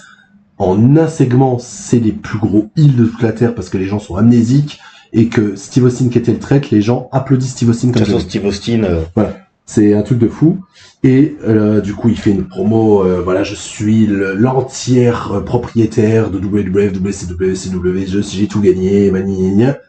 Musique de Ric Flair qui apparaît. Il a la classe. Je trouve qu'il a une classe. star. Il est en costard et il a une classe indescriptible. Je le trouve incroyable quand il revient en 2001. Et il dit non, tu n'es que la moitié du propriétaire de WWF parce que j'ai acheté les parts De Stéphanie et Shane. et de Shane. Du coup, j'ai la moitié. Et donc, du coup, ça commence à s'organiser entre les deux. Ou en fait, Génial, ça. Voilà, ça c'est génial. Moi, je trouve que c'est très très bien, surtout le lendemain de l'invasion. La storyline là, moi, elle va beaucoup me plaire. Puis comme il avait déjà été président de la WCW, il a l'habitude de tous ces trucs-là, Ouais. de gestion et tout ça, tu vois. C'est ça, comme j'ai dit, voilà, leur part de l'entreprise, et ce qui fait qu'il il avait ce qui était l'ancienne ECW, WCW, mais dans le conglomérat de la victoire de Vince, fait qu'en fait, il a la moitié de WWF, en fait. Ça a été, c'est comme ça. Tombé. Voilà, donc du coup ils vont se prendre la tête toutes les semaines en intervenant. Flair il est plus du côté des faces évidemment, Ric Flair plus du côté des Vince Flair du côté des faces, et Vince du côté des heels. Exactement, donc du coup ils vont se mettre un peu pas mal de nions et de conneries, ce qui va amener un match entre les deux. Et c'est le match du retour de la confiance en soi de Ric Flair. Parce que Vince va le booster comme jamais. Il l'a dit. Hein. Il a dit c'est grâce à Vince parce que lui il avait toujours honte de son corps et machin. Il s'était un peu remis en forme, mais il se sentait pas bien. Il a les cinquantaines, le pépère aussi. Voilà. Et Vince, il lui a dit, moi, je te veux le Flair qu'on t'a toujours connu, donc tu mets pas de t-shirt pendant que tu catches, machin, voilà. Il a, dans les jeux, dans Chaque Chemin, je crois, il est comme ça. C'est le slip bleu avec les bottes blanches. Je trouve qu'il a une classe comme ça. Et du coup, c'est un Street Fight au Royal Rumble 2002, qui est vraiment très cool. Je croyais que c'était à WrestleMania qui s'affrontaient. Non, bah, ce manière, c'était cœur. Ah, mais tu vois, je me rappelais plus, tu vois. Donc, du coup, Le match à la WrestleMania 2002, il est vraiment très fun. Vraiment, le Vince contre Flair est vraiment très cool. Alors attends, reprends. Au Royal Rumble. Non, Royal Rumble, pardon. Royal Rumble 2002, c'est Flair contre Vince, et c'est un très très bon match. Il est très cool, très divertissant. Donc j'aime beaucoup. Et derrière, il va y avoir un petit aparté entre la rivalité entre Flair et Vince, parce que il y a le Taker qui a tourné heel, qui est devenu le Big Evil, en baisant Jim Ross et tout ça, tu sais. Et en fait, il va s'en prendre à Flair. Là, on est déjà le Taker, là, on est d'accord, Taker American Badass. Oui, c'est ça. Mais là, c'est la période Big Evil. Ouais. Big Evil. Que j'aime beaucoup aussi le Taker. Elle est sous-estimée, la période Big Evil, hein, parce que il va faire que des masterclass, hein. Sa rivalité avec Rob Van Dam pour le petit hardcore. Son segment où il tourne heel, où il défend Jim Ross, c'était très bien. Franchement, il est très cool, le Taker à ce moment-là. Et j'aime beaucoup la rivalité entre Flair et Taker. C'est autour de Undertaker, il va pousser Flair à rentrer dans le ring, mais il dit non, maintenant je suis un officiel, c'est bon, j'ai eu mon match contre Vince, c'est hors de question. Oui, parce que il a seulement, depuis son retour en septembre, il a seulement catché une fois contre Vince, on est d'accord. C'est ça. Le but, c'était pas qu'il, voilà, à l'écran, c'était un patron. Un patron, voilà. Ouais. Non, mais je te pose la question. Et, du coup, il y a le Undertaker, pour pousser Flair à accepter, le match, il va dégommer son fils. Et violemment, je crois, en plus. Violemment, ouais, il défonce David Flair dans les backstage, même dans les douches. Il pisse le sang, je crois. Ouais, il pisse le sang, il le tient comme ça, assis dans la douche, ensanglanté. Et il lui demande pas, et maintenant j'ai ton attention, ou un truc comme ça. Si. C'est ce que Batista va se refaire plus tard. Avec Ric Flair, notamment. Ric Flair, voilà, c'est ça. Donc, j'ai ton attention maintenant, voilà, baise-moi, tu vas devenir célèbre, fuck me, I'm famous. Hein, c'est la phrase du Taker à ce moment-là. Et en fait, c'est fight me, I'm famous, mais fuck me, c'est plus drôle. Et donc, du coup, ça amène au match, et qu'est-ce qu'il est bien ce match à WrestleMania 18. Il est vraiment bien. Flair finit en sang comme d'habitude, hein. Donc voilà, avec sa coupe blonde, on sait que c'est une marque de fabrique. Taker est très bien. Il y a un petit caméo d'Arn Anderson dans le match qui montre qu'il a toujours le meilleur Spinebuster du business aussi. Ce qui est vrai. Ce qui est vrai, le double Spinebuster. J'adore Arn Anderson. Voilà, donc le match est vraiment très bien. Et alors que Taker est un American Badass et que normalement ils sont finis chez le Last Ride, comme c'est Flair, il le bat avec un tombstone. Voilà. Classe. C'est classe. Donc il le bat avec un tombstone. Mais il y avait du respect entre les deux, non? Là il est il y a pas vraiment, il y a du respect. Moi je te parle backstage. Moi je te parle backstage. Évidemment. Parce que par exemple, comme tu l'as dit tout à l'heure, Vince n'a pas cherché à entuber Ric Flair en fait. C'est ça. Donc du coup, évidemment Flair perd et c'est un moment incroyable que j'adore, c'est parce que c'est la 10e victoire du Taker. Donc en fait il se met collé sur les cordes et qu'il fait le signe avec les doigts comme ça. En fait il compte et il monte ses mains comme ça, 10. Est-ce que c'est pas l'une des premières fois où justement on a tenu les comptes par rapport au Taker? Si, c'est une des premières fois où il le montre, ouais. Donc j'aime bien. Il ne perdra que 10 ans plus tard. Voilà. Je vais aller assez vite dans la plupart des trucs parce que c'est comme là il est patron, il est face à Vince, mais il n'y a pas un truc qui sort du lot. Je parlerai que de ces choses-là. Il est quoi? Il est patron, général manager d'un des deux shows? C'est l'équivalent de ça en fait. Il n'y a pas de général manager. Il y avait eu commissionnaire Foley pendant un moment, mais ouais. Là, c'est vraiment lui, c'est comme s'il était général manager de Raw et Vince général manager. Et puis on peut aussi dire que c'est à cette époque-là où il y a les deux brands. Vraiment marquant, en fait, justement, séparé, ouais. WrestleMania 18, on a l'angle du draft. L'angle du draft, parce que c'est fait organisé par c'est Linda McMahon qui les pousse à chacun gérer un show. Et c'est à cette période-là qu'on a déjà parlé dans de nombreuses vidéos où Brock part à SmackDown et où The Taker lui dit non tu vas pas te barrer avec mon titre, je te suis. Exact. Voilà. Exact, et qu'il va y avoir l'introduction du titre plus tard. Ouais, voilà, c'est ça. Quand il y aura, mais quand Flair sera plus président. Oui, et parce que on va arriver au fameux Bischoff. Au fameux Bischoff et au fameux où je parodie toujours Malcolm. Voilà, c'est ça. On va y arriver. Donc du coup, il y a le draft qui se passe. Donc en plus, vous m'avez déjà vu dans les débuts de la chaîne, dans mes premiers streams à faire Shut-em-off. Et ben en fait, ça commence au niveau du draft. Donc entre machin, il y aura quand même Flair, il va quand même avoir un match face à Hollywood Hogan qui est champion indisputé. Ah oui, c'est vrai qu'ils ont fait ça. Ouais, c'est ça. Parce qu'en fait à WrestleMania 18, on a Hogan The Rock ou Hogan tourne face et dans le main event, le public il est un peu calme. Il est un peu calme, ce qui fait que Triple H a eu son main event dans le cul. Du coup Triple H devient champion indisputé et en fait il va pas garder en battant Jericho, il va pas garder le titre longtemps parce qu'il va perdre contre Hogan. Ouais. Et derrière, Hogan va dropper le titre à Taker dans l'un des pires matchs ever. Où Hogan n'est pas capable de prendre un Shockslam. C'est l'année où Hogan vend. Bah, il vend, sauf où il va, ouais, c'est ça. Non, mais bon, il rate, après il botche peut-être le... Oui, mais c'est l'année où il vend. Mais il vend. Ce coup-là, il vend. Là, il aurait jobé contre tout le monde. Et du coup, il y a quand même un Flair contre Hogan. pour le titre indisputé WWE. Ça va être bon, ça.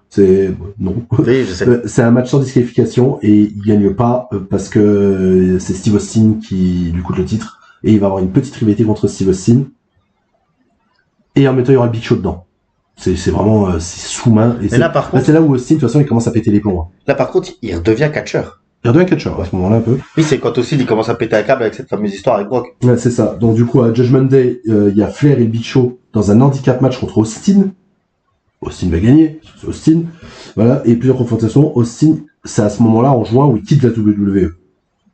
Et donc du coup, ils sont obligés de changer les plans, de faire un shot booking pour faire un match pour le contrer exclusif de la compagnie entre Flair et McMahon, parce qu'il était encore patron. Tu vois, il était en rivalité contre Austin, mais en tant que patron de Raw. Et en fait, il change totalement les plans à cause du départ d'Austin. Et en fait, c'est un dernier match entre Flair et McMahon gagne. Et donc là, il est patron. Voilà, grâce à Brock Lesnar. C'est Brock Lesnar qui aide Vince. Et en fait, là, Vince, il est totalement patron et Flair n'est plus patron de Raw. Oui, parce que Vince, il était toujours patron, il était sur le papier patron à SmackDown. Voilà. Et donc là, il récupère les deux shows. Il récupère les deux shows. Et il a introduit une certaine personne en tant que général manager. Voilà, c'est ça. C'est ça, hein. C'est après. D'accord. C'est après. Là, pour l'instant, il y a un truc qui est cool, c'est au King of the Ring, il y aura un Flair Eddie Guerrero. Parce qu'en fait, c'est Benoît qui revient de blessure en tant que face à côté de Ric Flair, mais Benoît va tourner heel et baiser Flair. D'accord. Et en fait, Eddie Guerrero va permettre de gagner le match. Et ensuite, Flair, il va continuer d'affronter Lesnar. Et en fait, il va pusher Lesnar avant sa prise de titre à SummerSlam. Donc en fait, Lesnar, il va dégommer Ric Flair à plusieurs moments du match. Donc vraiment, quand dans le push, là, abusé de Lesnar. Il faisait un petit peu, toute proportion gardée, ce qu'André le Géant faisait avec le Warrior. Toute proportion gardée, mais oui, si tu veux. Si tu vois l'analogie. C'est ça. Et Flair, il aura son programme contre Chris Jericho, et c'est le seul programme là durant cette période-là où en fait Flair gagne va gagner tout le programme. Okay. C'est le moment où Chris Jericho, après sa perte de titre à WrestleMania 18, il perd tout son programme. Voilà, il fait que de perdre. Et donc du coup, en fait, on a SummerSlam, Jericho contre Flair à SummerSlam 2002. On lui a fait payer son titre indisputé à Jericho. Entre guillemets, ouais, c'est exactement ça. On t'a donné le titre, maintenant tu vas bouffer de la merde. Exactement. Et là, on arrive à 2002, fin 2002. Fin 2002, septembre, je crois. Septembre, le Vince nomme un nouveau général manager à la tête de Raw. Eric Bischoff, qui donne le titre à Triple H, qui était le dernier challenger crédible de Brock. Là, on en revient, si vous voulez écouter les toutes premières émissions avec le raté de Rob Van Dam, parce qu'en fait, ça découle de ça.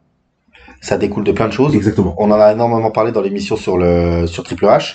Ça a été notre fil rouge de la première saison. Ouais. Ce moment-là, en fait. Et Flair, du coup, c'est le premier challenger au titre de Triple H, parce que c'est légitime, parce que c'est la Beagle Belt.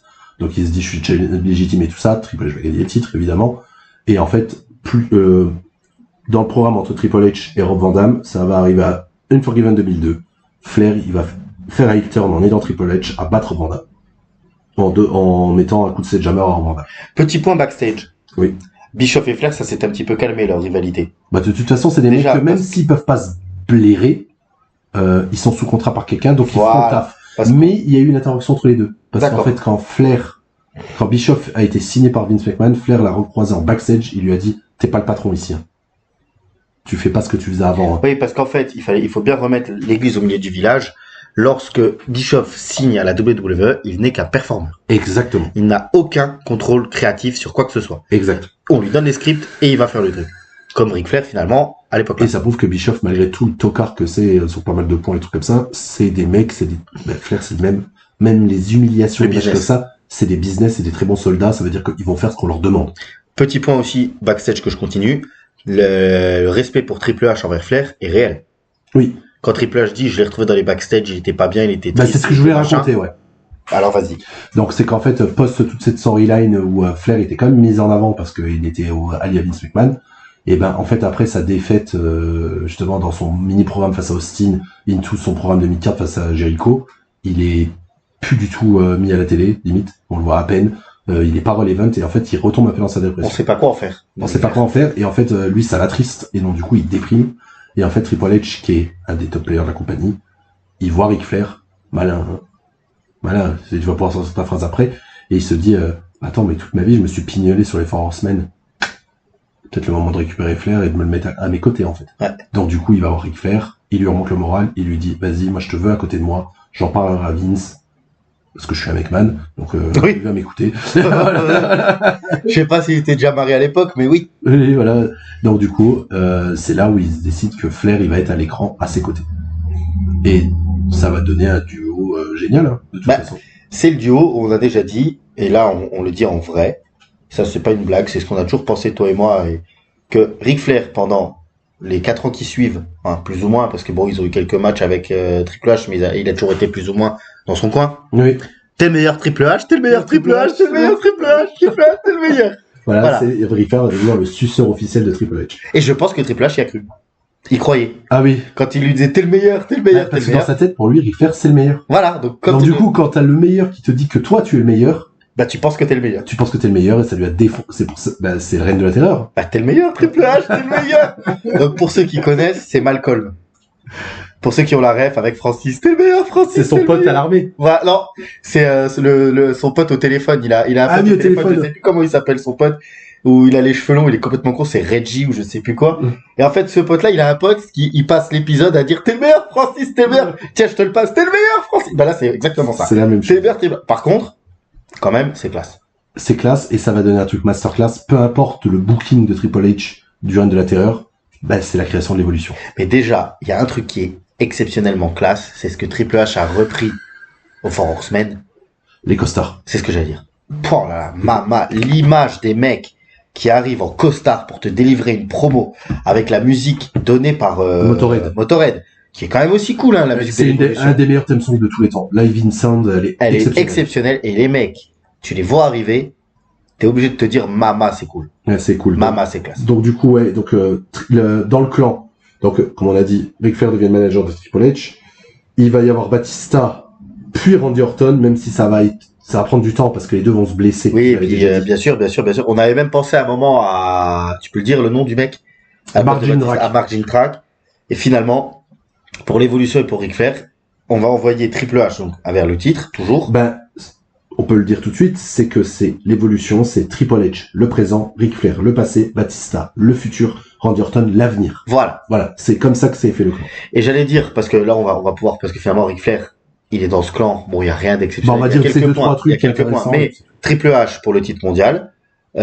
Orton avec le titre intercontinental avec des matchs à Raw face à Rob Van Dam, face à tous C'est ces pour mecs-là. moi l'un des meilleurs règnes intercontinentaux des 20 dernières années. Ouais, mais alors tu vois, j'allais mettre le règne avec un. Des 25 dernières années. Moi, j'allais mettre les règnes. Parce que toutes ces rivalités qu'il y avait toutes les semaines autour du titre intercontinental où il n'y avait pas que forcément Orton le champion. C'était tout est bien. Rob Van Dam, voilà. Là, quand Tout était quand bien. Randy Orton perd le titre et que c'est Edge le champion, c'est très bien aussi. Voilà, c'est ça. À cette époque-là, tout est bien pour le titre Mais intercontinental. le règne d'Orton, parce qu'on a l'impression qu'il a eu plein de fois, on a l'impression que ça dure 10 ans, mais c'est parce qu'on était jeunes. Vraiment, tout son règne avec la rivalité face à Mick Foley, les machins et tout ça, c'était extraordinaire. Exceptionnel. Sa rivalité face à Shawn Michaels aussi, Randy Orton. Exceptionnel. Voilà. Et puis ce match à WrestleMania, enfin, on va y venir. On va venir, Et donc, j'allais finir où on avait Batista et Flair qui allaient affronter pour les équipes, par équipe. Oui. Et quant à l'image de Armageddon l'évolution, 2002. où ils ont tous les titres comme ça, c'est quand même exceptionnel. Extraordinaire. Extraordinaire quand ils sont tous champions de la brande, voilà, où ils ont pris tout le gratin. Comme on Ah, va mais dire. vous pouvez taper Evolution. Armageddon. ou même le Arrow, je crois qu'ils viennent le lendemain faire une promo où ils ont tous la ceinture Ouais, sur c'est le ça. stage. Ouais, mais quand tu les vois tous en fin de match. Bah, moi, je préfère quand ils ont le costard. Ah oui. Quand ils ont le costard. Alors, je trouve ça exceptionnel. Ça vous fait un fond d'écran, les amis. Ouais. Exceptionnel. Ouais. Mais je suis d'accord avec toi, hein. C'est génial. Donc du coup, comme bah tu viens de le dire, pour les titres, hein, c'est fin 2003, pardon, c'est Armageddon 2003, ils deviennent tous champions, c'est Armageddon 2003. Et en fait, durant toute l'année, dès que l'évolution est complète, là, c'est ils dominent tout. Ah bah, Et c'est full overbooké. Voilà, c'est Les matchs de Triple H. Surtout que Flair, il intervient tout le temps. Et puis surtout que Triple H, on est dans un moment où il aura rien à péter. Oui. Où il va niquer tous les mecs de la WCW. À part face à Shawn Michaels. Oui, parce que c'est son copain. Voilà. Là, t'es le meilleur, Shawn Michaels, t'es le meilleur. Tu vois, c'est con. C'est plus pareil. Tu Il se passe vois, c'est pas pareil. Mais par contre, Ric Flair, toutes ses interventions, moi, il me rendait dingue. C'est un marre de le voir arriver le vieux. Surtout pour beaucoup de gens, c'est la première vue de Ric Flair. Quand on voit Ric Flair. Voilà. Mais alors, putain, le mec qui passe du blanc au rouge en 10 secondes quand il pète un cap sur quand on s'en prend à Triple H ou qu'on l'insulte. Qui devient tout rouge écarlate en s'énervant. En s'énervant, il prend des coups par tous les adversaires de Triple H. Ah oui, tous. tous. Il se prend des jetons toute l'année. Il prend des surpassements, t'as l'impression qu'il touche le toit du ring à chaque match. Oui, systématiquement. Mais quand même, avec le recul, quelle classe. Quelle classe. Et c'est un excellent manager, en fait. oui. Et puis sa rentrée avec Zarathustra, la classe. Non, franchement, Ric Flair. Ouais. Donc du coup, là, il y aura pas beaucoup de matchs qu'on va parler durant l'époque d'évolution. Il y en a un important, c'est WrestleMania 20. Bah, c'est pour ça que je me suis tué juste avant. Voilà, donc c'est l'évolution Randy Orton, Ric Flair, Batista contre la Rock and Sock Connection. Donc The Rock et Mick Foley. Ils font venir The Rock juste pour ce match-là. Ouais. Où il a un book et que ça lui va absolument pas. D'ailleurs, tu te dis quand même, vas-y, je dirai après. Non, vas-y. Non, mais j'allais dire, quand tu te dis quand même, tu fais revenir The Rock pour un match, pour le faire perdre. Ah oui. Truc de fou, quoi. Bah, c'est Mick Foley qui va prendre le pin, mais oui. Oui, mais, non, mais truc de fou. Parce que si tu refais la même truc, si tu pouvais refaire la même rivalité 10-15 ans plus tard, tu sais. Comme The Rock qui gagne. Voilà. Évidemment. Et tout seul, hein, sans Mick Foley. Donc du coup, c'est pour pocher Randy Orton. Là, c'est vraiment dans le push de Randy Orton parce que Batista, il sert dans le forceur et on l'avait déjà dit à la vidéo de Batista, il va vraiment être pris sous l'aile de Ric Flair. Ric Flair, il va faire un boulot pour Batista. Là, tu parles backstage comme backstage. Batista, il n'entarira jamais d'éloge sur Flair parce que il dit, j'en suis arrivé là où je suis, c'est grâce à Ric Flair. Et c'est vrai. C'est même pas grâce à Triple H, c'est grâce à Ric Flair. Il le dit à chaque fois, ça a été vraiment un mentor. Et c'est pour ça on y viendra, la rivalité entre Batista et Shawn Michaels après la retraite de Flair. C'est pour ça. C'est réel. C'est réel. Donc du coup, c'est pour ça que c'est très bien. En fait. Ouais. Donc du coup, il va servir aussi à... le truc important où il va être dedans, c'est l'exclusion de Randy Orton. Randy Orton du coup, de l'évolution. Voilà, donc il y a le coup des pouces où il est sur le dos de Batista. Et après, il prend l'électric chair, je crois. Ouais, c'est ça, l'électric chair. Exactement. Mais Flair, comme on l'a dit, il n'y a rien à dire parce qu'il est manager. Oui, mais en fait, il est toujours là. Il est toujours là. Et derrière, c'est en début 2005, c'est Batista. Voilà. Est-ce qu'on peut... Le segment d'Euro. On l'a déjà dit. C'est l'un des meilleurs segments d'Euro ever. Pour moi, pour moi, il est top 3. Et Ric Flair, il est extraordinaire dans le segment. Mais déjà, c'est lui en fait qui parle. Il y a déjà c'est le fil rouge d'Euro, c'est qu'en fait Triple H et Ric Flair, ils disent on va pousser Batista à aller affronter JBL, comme ça il dégage à SmackDown et en fait et comme ça l'évolution est au firmament des deux shows. Mais ça c'est ce qu'ils disent à Batista. Oui, c'est ce qu'ils disent. Non, mais c'est ce qu'ils disent à Batista. En Batista, on dit il va aller affronter un champion de second round, il va être champion, il aura plus dans nos pattes. Champion de second round, bam, le petit tac dans la gueule de JBL. Elle a pris la petite WWE. Ouais. Il a rien demandé à personne. Voilà, du coup, ils font un coup monté où ils disent que c'est JBL qui est attaqué dans le backstage, alors que non, c'était Triple H. Et en fait, Batista, il se prend une conversation entre les deux en disant vas-y qu'il dégage et tout. Et on amène nos segments à la fin où ils disent vas-y, choisis le contrat. Au bout d'un moment, il prend le contrat. Il y a aussi, on montre des vidéos à Batista. Ouais. Comme quoi, pendant l'Elimination Chamber juste avant, Randy Orton montre que Triple H pouvait sauver Batista et qu'en fait, alors je me mets debout, ça sert à pas de caméra, mais il est dans le coin du ring, il s'apprête à se relever, il se recouche et il se recouche. Voilà, c'est extraordinaire. Vous voyez comme je le fais bien? Tu le fais bien. Merci. Voilà, et en fait, Batista, il prend le contrat de SmackDown, il lève le pouce et là les deux, ils font les groupies. Ric Flair, il est extraordinaire, il est. Donc, par contre, notez parce que je dis, Ric Flair est tout blanc. Ouais. Là, à ce moment-là, Ric Flair est tout blanc. Voilà, il est tout content, tout machin. Et là, Batista, il baisse le pouce vers le bas. Et il claque jette le contrat. Et là, Ric Flair est tout rouge. Ric Flair est tout rouge, il se prend une close line. Triple H prend une close line et Batista bombe Triple H à travers la table. Magnifique. Et il prend Triple H comme si c'était un enfant de 6 ans. Et après, il prend le contrat, il signe le contrat de Raw, voilà. Il le jette et il se barre. C'est un de mes segments préférés de toute l'histoire de Raw. C'est ça. Avec l'arrivée de Goldberg, mais ça c'est parce que je suis un gros marque. Voilà, ouais, mais c'est un très bon segment aussi. Oui, mais ça c'est au-dessus. Et donc du coup derrière c'est la fin de l'évolution, Batista qui va devenir champion, Triple H après Vengeance 2005 il va s'absenter après sa défaite ultime face à Batista. Oui. Donc il va s'absenter après avoir perdu les NSL. Il va faire The Chaperon. Voilà. Non, je plaisante, je sais pas. Et je sais pour Bad Trinity, mais pour le reste je sais pas. Et voilà. Et donc Ric Flair il va devenir face. Ouais. Voilà, donc ça fait 3 ans où il était heel, il va retourner face. Et en fait, le truc improbable, c'est qu'à Unforgiven, il va remporter pour la première fois le titre intercontinental face à Carlito. Pour la rumeur que je t'avais déjà expliqué. Ça, je l'avais déjà expliqué dans une des rappelle-le parce que j'ai plus le souvenir. Parce qu'en fait, on est au moment où Rocky Balboa revient. Il va refaire le sixième film de Rocky Balboa. Ce que je dis, c'est une vraie rumeur que j'avais lue à l'époque. Je ne sais pas si elle est réelle, mais c'est ce que j'avais lu dans des news. Ça, je coupe ma main, ce que vous voulez. Il y avait des discussions en backstage où si le film Rocky Balboa pétait tous les records, si vraiment il y avait vraiment une très grosse hype autour de lui, on donnait le titre de champion du monde à Ric Flair. C'est ça. Le film a bien marché, Rocky Balboa. Je sais pas, dans les attentes, je sais pas quoi, finalement, peut-être les plans ont changé. Mais il y a eu des discussions pour donner le titre à Ric Flair. Et c'était dans cette période-là, parce qu'on est 2005-2006. 2005. Ouais, en 2005. Et Balboa doit sortir en 2006. Donc, plus ou moins là-dedans. C'était à la création du projet, on avait dit, voilà, excuse-moi. Voilà. Et du coup, et quand il a le titre intercontinental, c'est face à Carlito, non? Oui, c'est ce que j'ai dit. J'ai dit, bat Carlito and Forgiven. Et du coup, c'est officiellement la fin totale de l'évolution. Parce que Triple H est plus là et que Flair est face et champion. Et en fait, Triple H, il va revenir quelques temps après à Raw. Et en fait, il fait croire qu'il est du côté de Ric Flair, mais il va le trahir en lui défonçant la gueule à coups de Sledgehammer. Ce qui va donner un match que je vous conseille d'aller voir. Il est extraordinaire, ce match. Franchement, là, pour le coup, quand Triple H, il revient, déjà, autant il a été le tyran absolu durant tout le règne de la terreur, autant ce qu'il a fait pour Batista, Triple H, il s'est couché à chaque fois. Pour Chris Benoit. Pour Chris Benoit, il s'est un peu couché, mais pour Orton. ça sert à rien. Non, Orton, il s'est pas couché. Ouais, c'est vrai, Orton, il l'a défoncé. Il l'a défoncé. Et pour Batista et quand il revient, il va donner un match extraordinaire à Flair. Vas-y, je te pose une question après. Donc du coup, Flair, il va conserver son titre intercontinental dans le match en cage à Taboo Tuesday. Je vous le conseille. Vraiment, il est vraiment bien. Et en plus, il est trop cool. Et derrière, ils vont avoir un dernier match, et je crois que le titre n'est pas en jeu, où ils vont s'affronter dans un Last Man Standing à Survivor Series 2005. Très bon match aussi. Il y a pas aussi un moment où, avant que Triple H parte, il y a pas un moment où les champions aussi, un soir, ils s'affrontent à Raw en disant, je vais affronter le vrai Ric Flair. Mais c'est celui-là. C'est celui-là? Je crois que tu vois, c'était dans le règne de la terreur de Triple H. Ah non. Non, autant pour peut-être, non, je crois que t'as raison. Je crois que t'as raison. J'ai un doute où un soir, ils doivent s'affronter pour X raisons. Ouais. Et où il lui dit dans le vestiaire, on va se faire un vrai match, et je veux le vrai Ric Flair. Je sais plus si c'est à ce moment-là. Je sais pas, mais oui, ça me parle. Tu vois, ça te parle aussi. Hein. Ouais, ça me parle aussi, mais je me souviens plus. Et en fait, entre 2005 et 2008, il va beaucoup affronter, à part sinon il va beaucoup affronter des mecs poussés ou des jeunes. Donc il aura en 2006 sa rivalité face à Edge.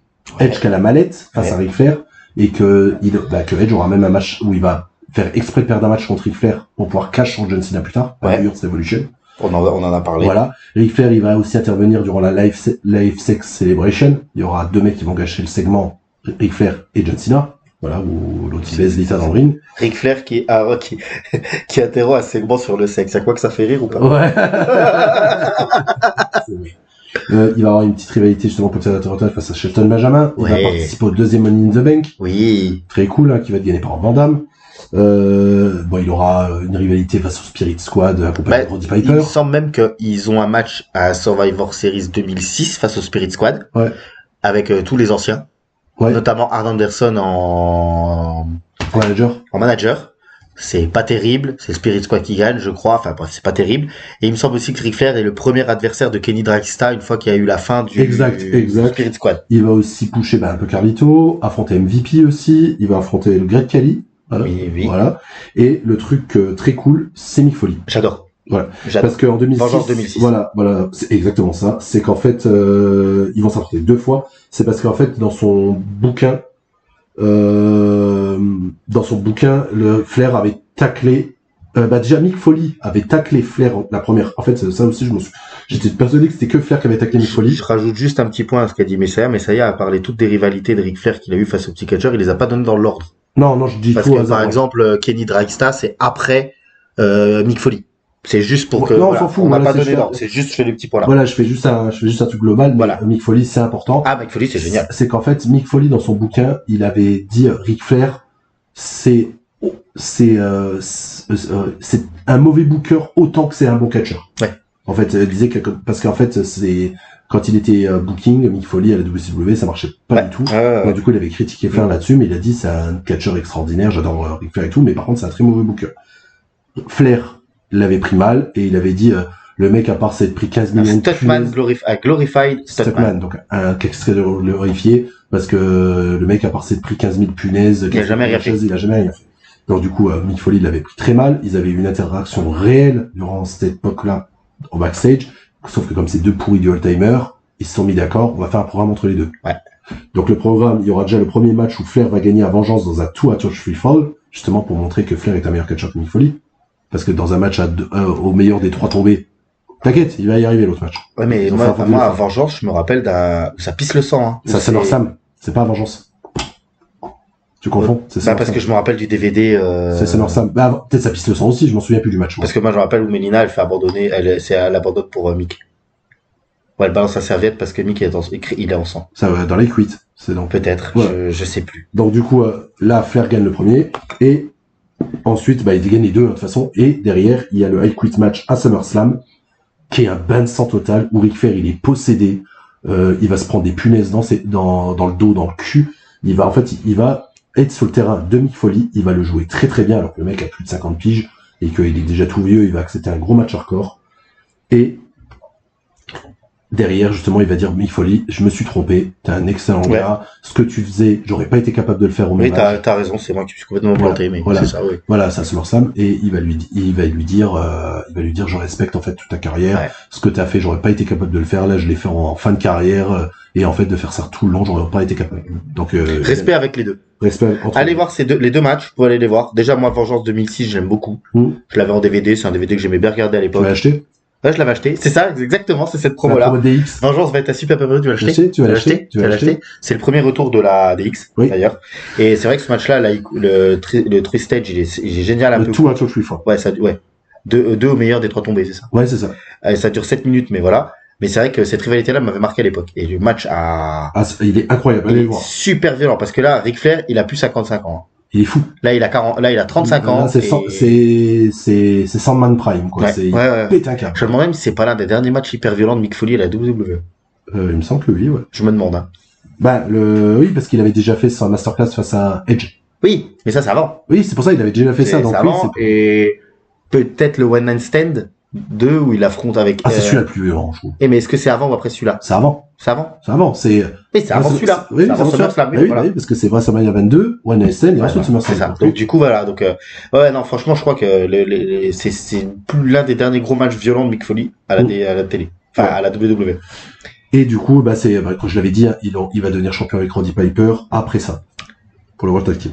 C'est peut-être à l'époque là qu'il y avait la discussion pour le titre mondial. Enfin bref, de toute façon, c'est pas important. Voilà. Et post ça, fin 2007, donc là on passe déjà en 2007, à la fin, il y a Ric Flair, il fait une promo à Raw en disant I will never retire. Je prendrai jamais ma retraite. Vince McMahon apparaît. Voilà, Vince McMahon vient et il fait prochain match que tu perds, tu prends ta retraite. Tu dégages, tu prends ta retraite. Voilà, donc il le pousse ça et c'est là où il va faire tous ses matchs. S'il les perd, retraite. Kennedy. Alors, MVP. je te dis, je sais pas si c'est dans le bon ordre, mais dis les noms. Randy Orton, Triple H, Umaga, MVP, William Regal, Mr. Kennedy, Vince McMahon. Ouais, parce qu'il y avait une règle, c'est que c'était pas que en pay-per-view. C'était n'importe où. N'importe quel match. N'importe quel match. Et qu'est-ce qui se passe? Dans cette année-là, on annonce qu'il va être intronisé au Hall of Fame. Qui va l'introniser au Hall of Fame? Triple H? Évidemment. Ah bon? Bon, il est génial, hein, le discours de... C'est vrai? Ils s'entendaient bien tous les deux? J'adore le discours de Flair sur le Hall of Fame. C'était encore les Hall of Fame où il y avait des super discours dans le machin. Il est très très bien son discours. Et dans la storyline, il défie Shawn Michaels.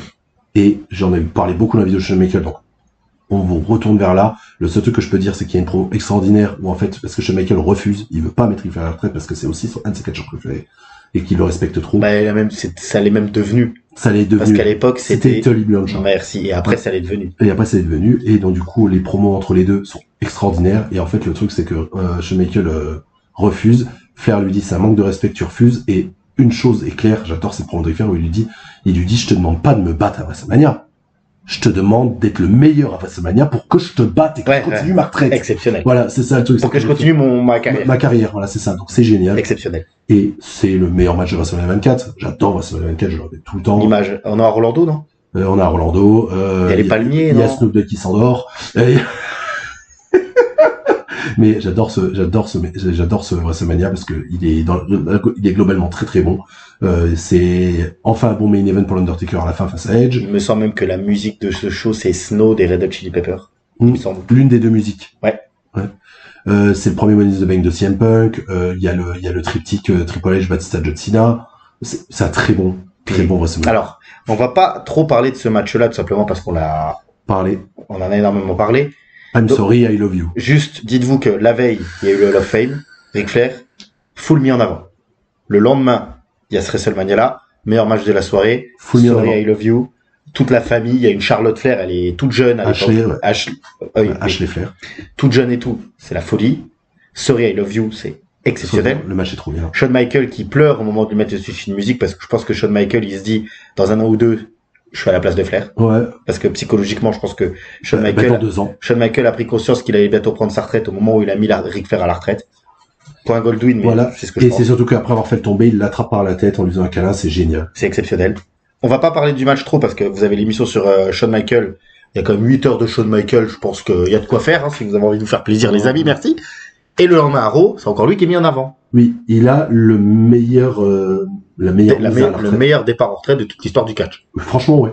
Même Taker a pas eu ça. Même Taker a pas eu ça, donc du coup, vraiment, c'est le Raw, il fait un discours d'adieu. Triple H fait venir sur la rampe tous les actifs Pardon. proches de Ric Flair, du coup, il en manquait qu'un. Il y avait pas Sting. C'est le seul qui manquait dans ce rôle-là. Savage aussi, peut-être. Normal. Malheureusement. Bah oui, Savage. Donc du coup, Shawn Michael, la plupart des Four Horsemen, Ricky Steamboat, Harley Race, Jericho, Taker et Vince McMahon qui font un standing ovation. Ils cassent complètement le kayfabe parce que là c'est pour Ric Flair. Donc du coup ils sont tous là pour le truc. Il y a que Taker, je crois qu'il reste dans son perso qui vient en tant que Taker. Taker est toujours resté dans son perso. Voilà. Et le Flair, il fera quand même quelques apparitions post ça. En fait là, je vais dire toutes les apparitions avant qu'on parte de la WWF. On fera une pause. Mais d'abord, voilà, c'est le dernier truc, c'est qu'il va faire juste quelques apparitions. Il va apparaître dans la rivalité justement entre Shawn Michaels et Chris Jericho, vu que de base, le début de rivalité c'est lié à Ric Flair, donc il apparaîtra. Oui, parce que c'est la continuité de la rivalité de Batista. Vu que C'est c'est ça. Jericho qui est l'arbitre du match. C'est ça. Rentre pas en détail. On vous envoie la vidéo de Jericho. Je dis juste ça. En 2009, il va être, on l'a dit dans la vidéo de Jericho, il va être en rivalité face à Jericho avec les 3 vieux et Mickey Rourke. Voilà. Mais il est en manager, parce qu'il doit pas catcher. bien sûr, bien sûr. Voilà. Et Flair, il va aider Batista face à The Legacy plus tard aussi. Il va venir intervenir et tout ça, et se prendre des coups, et en fait, il va finir par se prendre un pun kick. Ric Flair qui était sous contrat de légende. Oui, c'est ça. Donc c'est pour ça qu'il apparaissait de temps en temps. Et il va se prendre un pun kick. Et voilà. Et au revoir, et bye bye. Voilà. Et on peut s'arrêter là, Ok. et on va reprendre. On s'arrête là tout court, hein, parce que tu veux vraiment. Bah oui. Donc, Messiah, on reprend, la pause était courte. Messiah, donc là, on est d'accord qu'il quitte WWE. Oui, pendant plus de 2 ans. D'accord. Donc là, on va arriver à un petit point. On va juste parler de sa vie privée un tout petit peu parce que c'est important pour ce qui va se passer ensuite.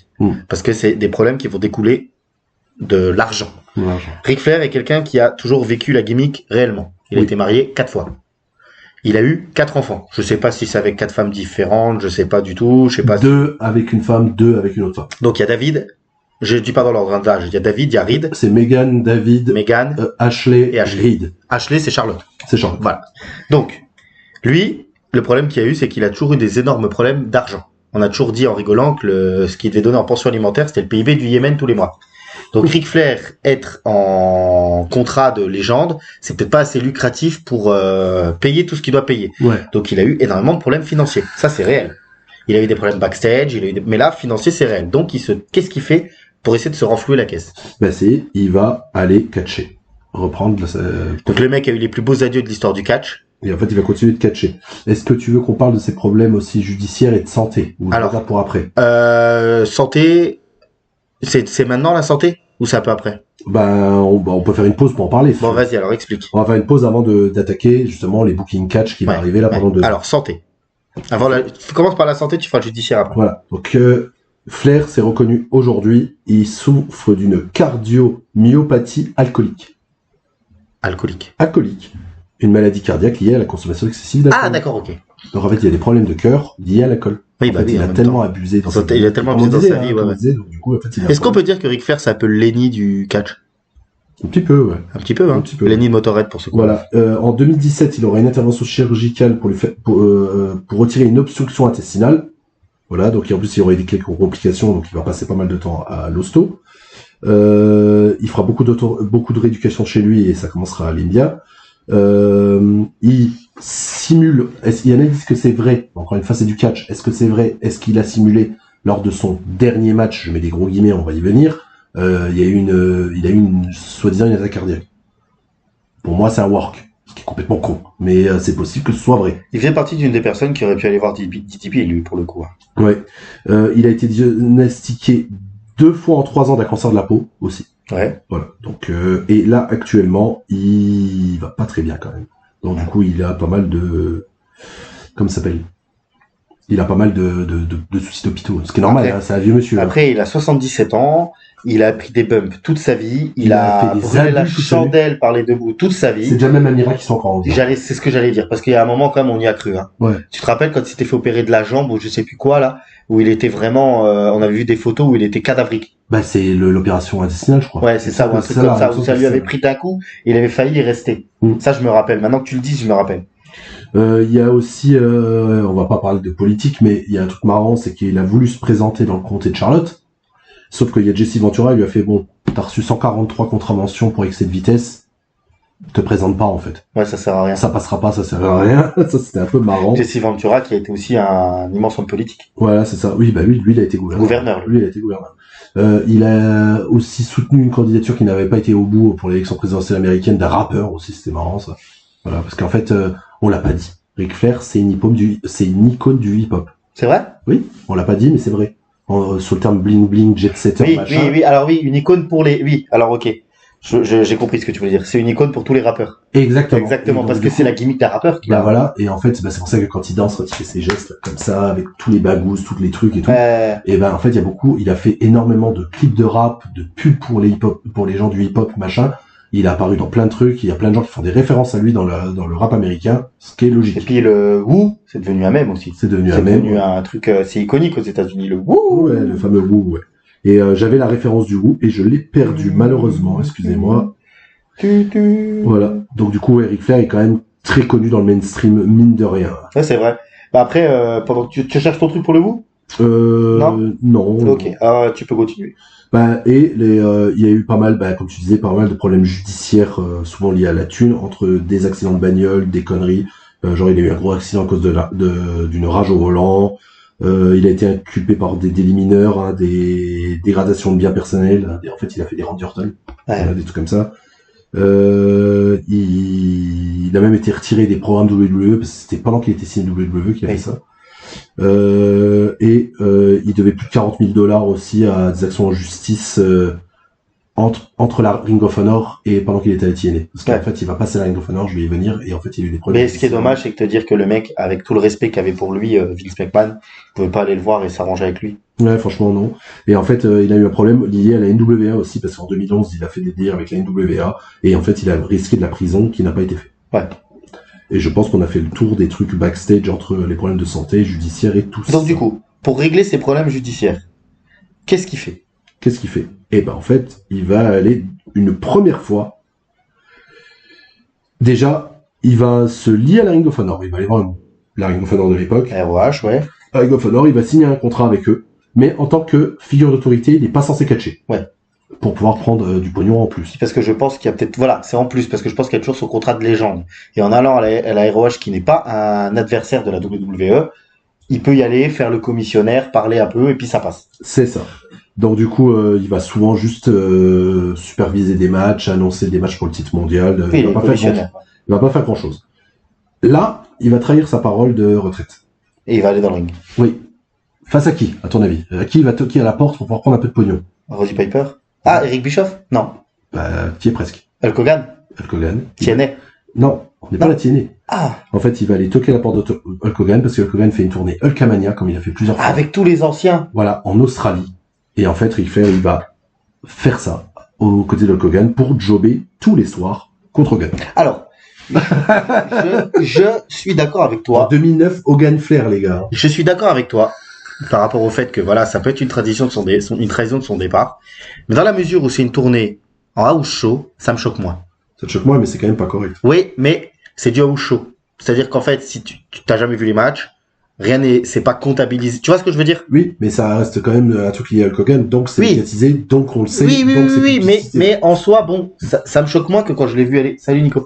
Ça me choque moins que quand je l'ai vu aller à la TNA, par exemple. Bah, on va y venir. Tu vois ce que je veux dire? On va y venir tout de suite, parce que là, on a fait le tour. Ça, je peux comprendre. Donc, ils vont faire des matchs assez physiques où, en fait, il y aura du sang tous les soirs. Tu sais à quoi ça me fait penser? Ça me fait penser, par exemple, aux footballeurs qui, une fois qu'ils ont pris leur retraite, font des matchs caricatifs, entre guillemets. Ah, Alors là, c'était caricatif pour sa gueule, mais en soi, ça me choque pas. Voilà.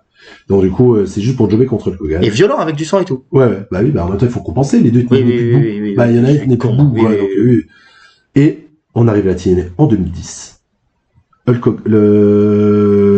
Hogan et Hulk Hogan et Bischoff dirigent la compagnie. Ça, c'est de la merde. C'est de la merde. On arrive dans le Là, t'as failli tuer la TNA. Voilà, c'est ça, c'est tournant de la TNA avec le début que s'appelle le début des Monday Night Wars qui ont été terminés lors du premier soir. Ouais. Voilà. Avec le retour de Bret Hart. Avec le retour de Ils ont pas de mal quand même, les mecs. Tu balances un show en face, il y a Bret Hart qui se réconcilie avec Shawn Michaels. L'ego d'Hogan et Bischoff qui pensent qu'ils vont pouvoir révolutionner le catch. C'est fini. Et du coup, Ric Flair, 4 janvier 2010, donc c'est le soir où Hogan et Bischoff viennent. Puis 4 janvier. C'est le 4 janvier 2010. Non, mais 4 janvier, qui est une date très importante pour la... Il me semble que c'est la même date que le Figure Punk of Doom.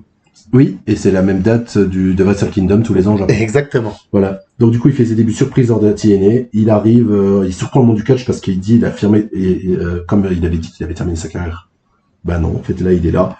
Et lors du pay-per-view Genesis, il l'aide AJ Styles à conserver son titre TNA World Heavyweight face à Kurt Angle en trichant. Et c'est là où il prend AJ Styles sous son aile en tant que mentor. On veut faire AJ Styles, on va en faire un mini Ric Flair. Voilà, c'est ça. Et bah, ils vont même le teindre en blond, la robe et tout. Et c'est la création d'un des pires clans de tous les temps, même si moi j'aimais bien un peu le machin, mais bon, j'étais jeune. C'est Fortune, mais ça va devenir Fortune. Parce que Fortune, c'est imprononçable.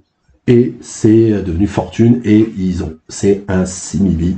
T'es fort. Horseman. C'est vraiment, c'est durant l'été 2010. Bon, par contre, AJ Styles. En fait, ils font un geste d'un T en même temps d'un 4, en fait, ils font ça. AJ Styles, par contre, Four Horsemen, il aurait eu le côté catch, il y a pas de problème. Bah, en fait, tous ceux qui sont dans le clan, ça passe. Hein. Ouais. Parce que le clan, du coup, c'est... Moins le côté bling bling pour AJ Styles, pour le coup. Non. Un peu comme on dit avec Dean Malenko. Voilà, c'est ça. Parce que, la grosse côté charisme arrivera plus tard, pour ça. Là, c'est vraiment juste un excellent catcheur. C'est pour ça qu'ils lui ont mis la robe et tout. Donc, il y aura AJ Styles, Kazarian, Beer Money Inc., donc, Robert Roode et John Storm. Donc du coup il y a d'autres et bon, donc du coup là ils étaient 4 dans le clan et managés par Ric Flair et il y aura par la suite Doug Williams et Matt Morgan. Ok. Ils vont rejoindre le truc. D'accord. Donc du coup ça va être le mentor vétéran et durant la période lui il aura une rivalité face à Jay Lethal parce que Jay Lethal il a été très connu pendant cette période TNA à faire des imitations de Ric Flair et de Macho Man. D'accord, ok. Voilà, donc il a été très connu pour ça, Jay Lethal, et donc du coup il va être face à Flair. Un peu comme ce qu'il faisait le catcheur de la WWE, je sais plus comment il s'appelait, là, celui qui avait le Money in the Bank, Damien Sandow. Voilà. Ouais, mais là, en plus pertinent, parce d'accord, que Jay Lethal, c'était quand même un des top players TNA. Mais à la TNA, on l'a pris pour un con, quand même, Ric Flair. Ben, en fait, c'est durant tout Fortune, c'est là où il va y avoir tous ces dégueulasseries, il va être en chaise roulante, il va passer à travers le ring. Il y a pas un moment où on le fait descendre en chaise roulante de la rampe et il s'explose dans le ring ou un truc comme ça, c'est pas... Ouais, c'est ça, ou c'est à travers le ring, même. Ouais, c'est de la merde. Voilà. Et, en 2010, toujours à Bound of Glory, Hogan et Eric Bischoff, ils font un heel turn. Parce qu'en fait, c'était face, hein. Et ça va être la création d'Immortal. Ouais. Le fameux clan Immortal où Jeff Hardy sera heel champion. Ouais. Voilà. Et en fait, d'abord, il y aura une alliance entre Fortune et Immortal. Sauf qu'en fait, les deux groupes s'entendent pas. Ouais. Et en fait, Flair, il va trahir le clan qu'il a créé. Ouais. Pour rejoindre Immortal parce qu'il faut que ce soit la bitch d'Hogan. Ouais, c'est pour rendre, c'est pour rendre un hommage à Kurt Hennig, ça. Ouais, là, c'est ça. Donc, du coup, c'est vraiment de la merde. Ouais, il y a vraiment que de la merde. Vraiment de la merde. C'est surtout manager et le pire, c'est qu'il va faire des matchs et il va faire son dernier match de carrière, encore une fois, on va le dire beaucoup de fois, à la TNA, face à Sting, évidemment. Donc du coup, en fait, il promet Hogan qui va battre Sting, mais en fait, il va perdre. Sting, Ric Flair, on est en quelle année? Voilà, on est en 2011. Ouais, normal. Normal. Ça. Et en plus, Flair, il va se déchirer le triceps. Mais il s'est vraiment fait mal en plus. Il s'est vraiment fait mal dans une superplex parce qu'en fait, Ric Flair doit prendre des bumps sur le dos et en fait, il va se déchirer le triceps. Mais il y a personne qui lui dit qu'en fait, à un moment, fallait arrêter. Ouais. Fallait que rester manager en fait. Ouais, non, mais c'est ça. Donc après cette blessure, il va quand même continuer d'apparaître, mais que en tant que non-catcheur.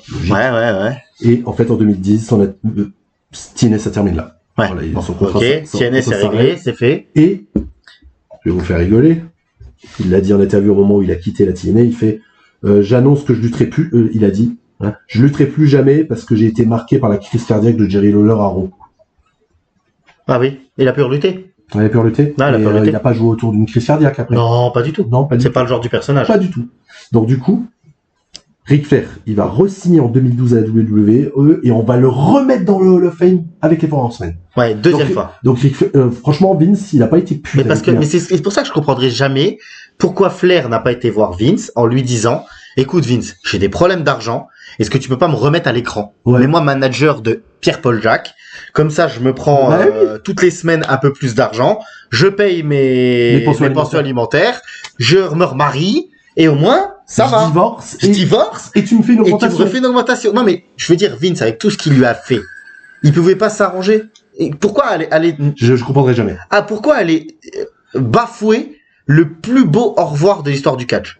Et surtout pour aller rejoindre les gens qui ont passé leur temps à t'humilier. Alors attention, je suis... Alors sur ça, moi je suis comme tu disais tout à l'heure, je suis un poil moins que Messiah. Moi, quand il a été faire sa tournée en Australie, ça m'embête, mais je comprends. Mais aller à la TNA, à la télévision, où on te crache dessus toute la semaine, alors c'est moins regardé que la WWE, mais putain, tu pouvais pas t'arranger avec Vince, sérieusement. Mec, t'as défendu tous les États-Unis en Corée du Nord. LOL. Ouais. Genre, tu me dis, tu pouvais pas... Enfin, ça me dépasse. Vas-y. Ouais. Donc, du coup, à partir de là, il aura pas mal d'apparitions. Mais là, par contre, à la WWE, il catche plus. LOL, mais plus sur un ring, on est d'accord. Bah non, parce que je pense qu'il y en a un, il aurait gueulé, hein, derrière. Ouais, Sean. Ouais. Je pense qu'il y en a un, il aurait pas accepté.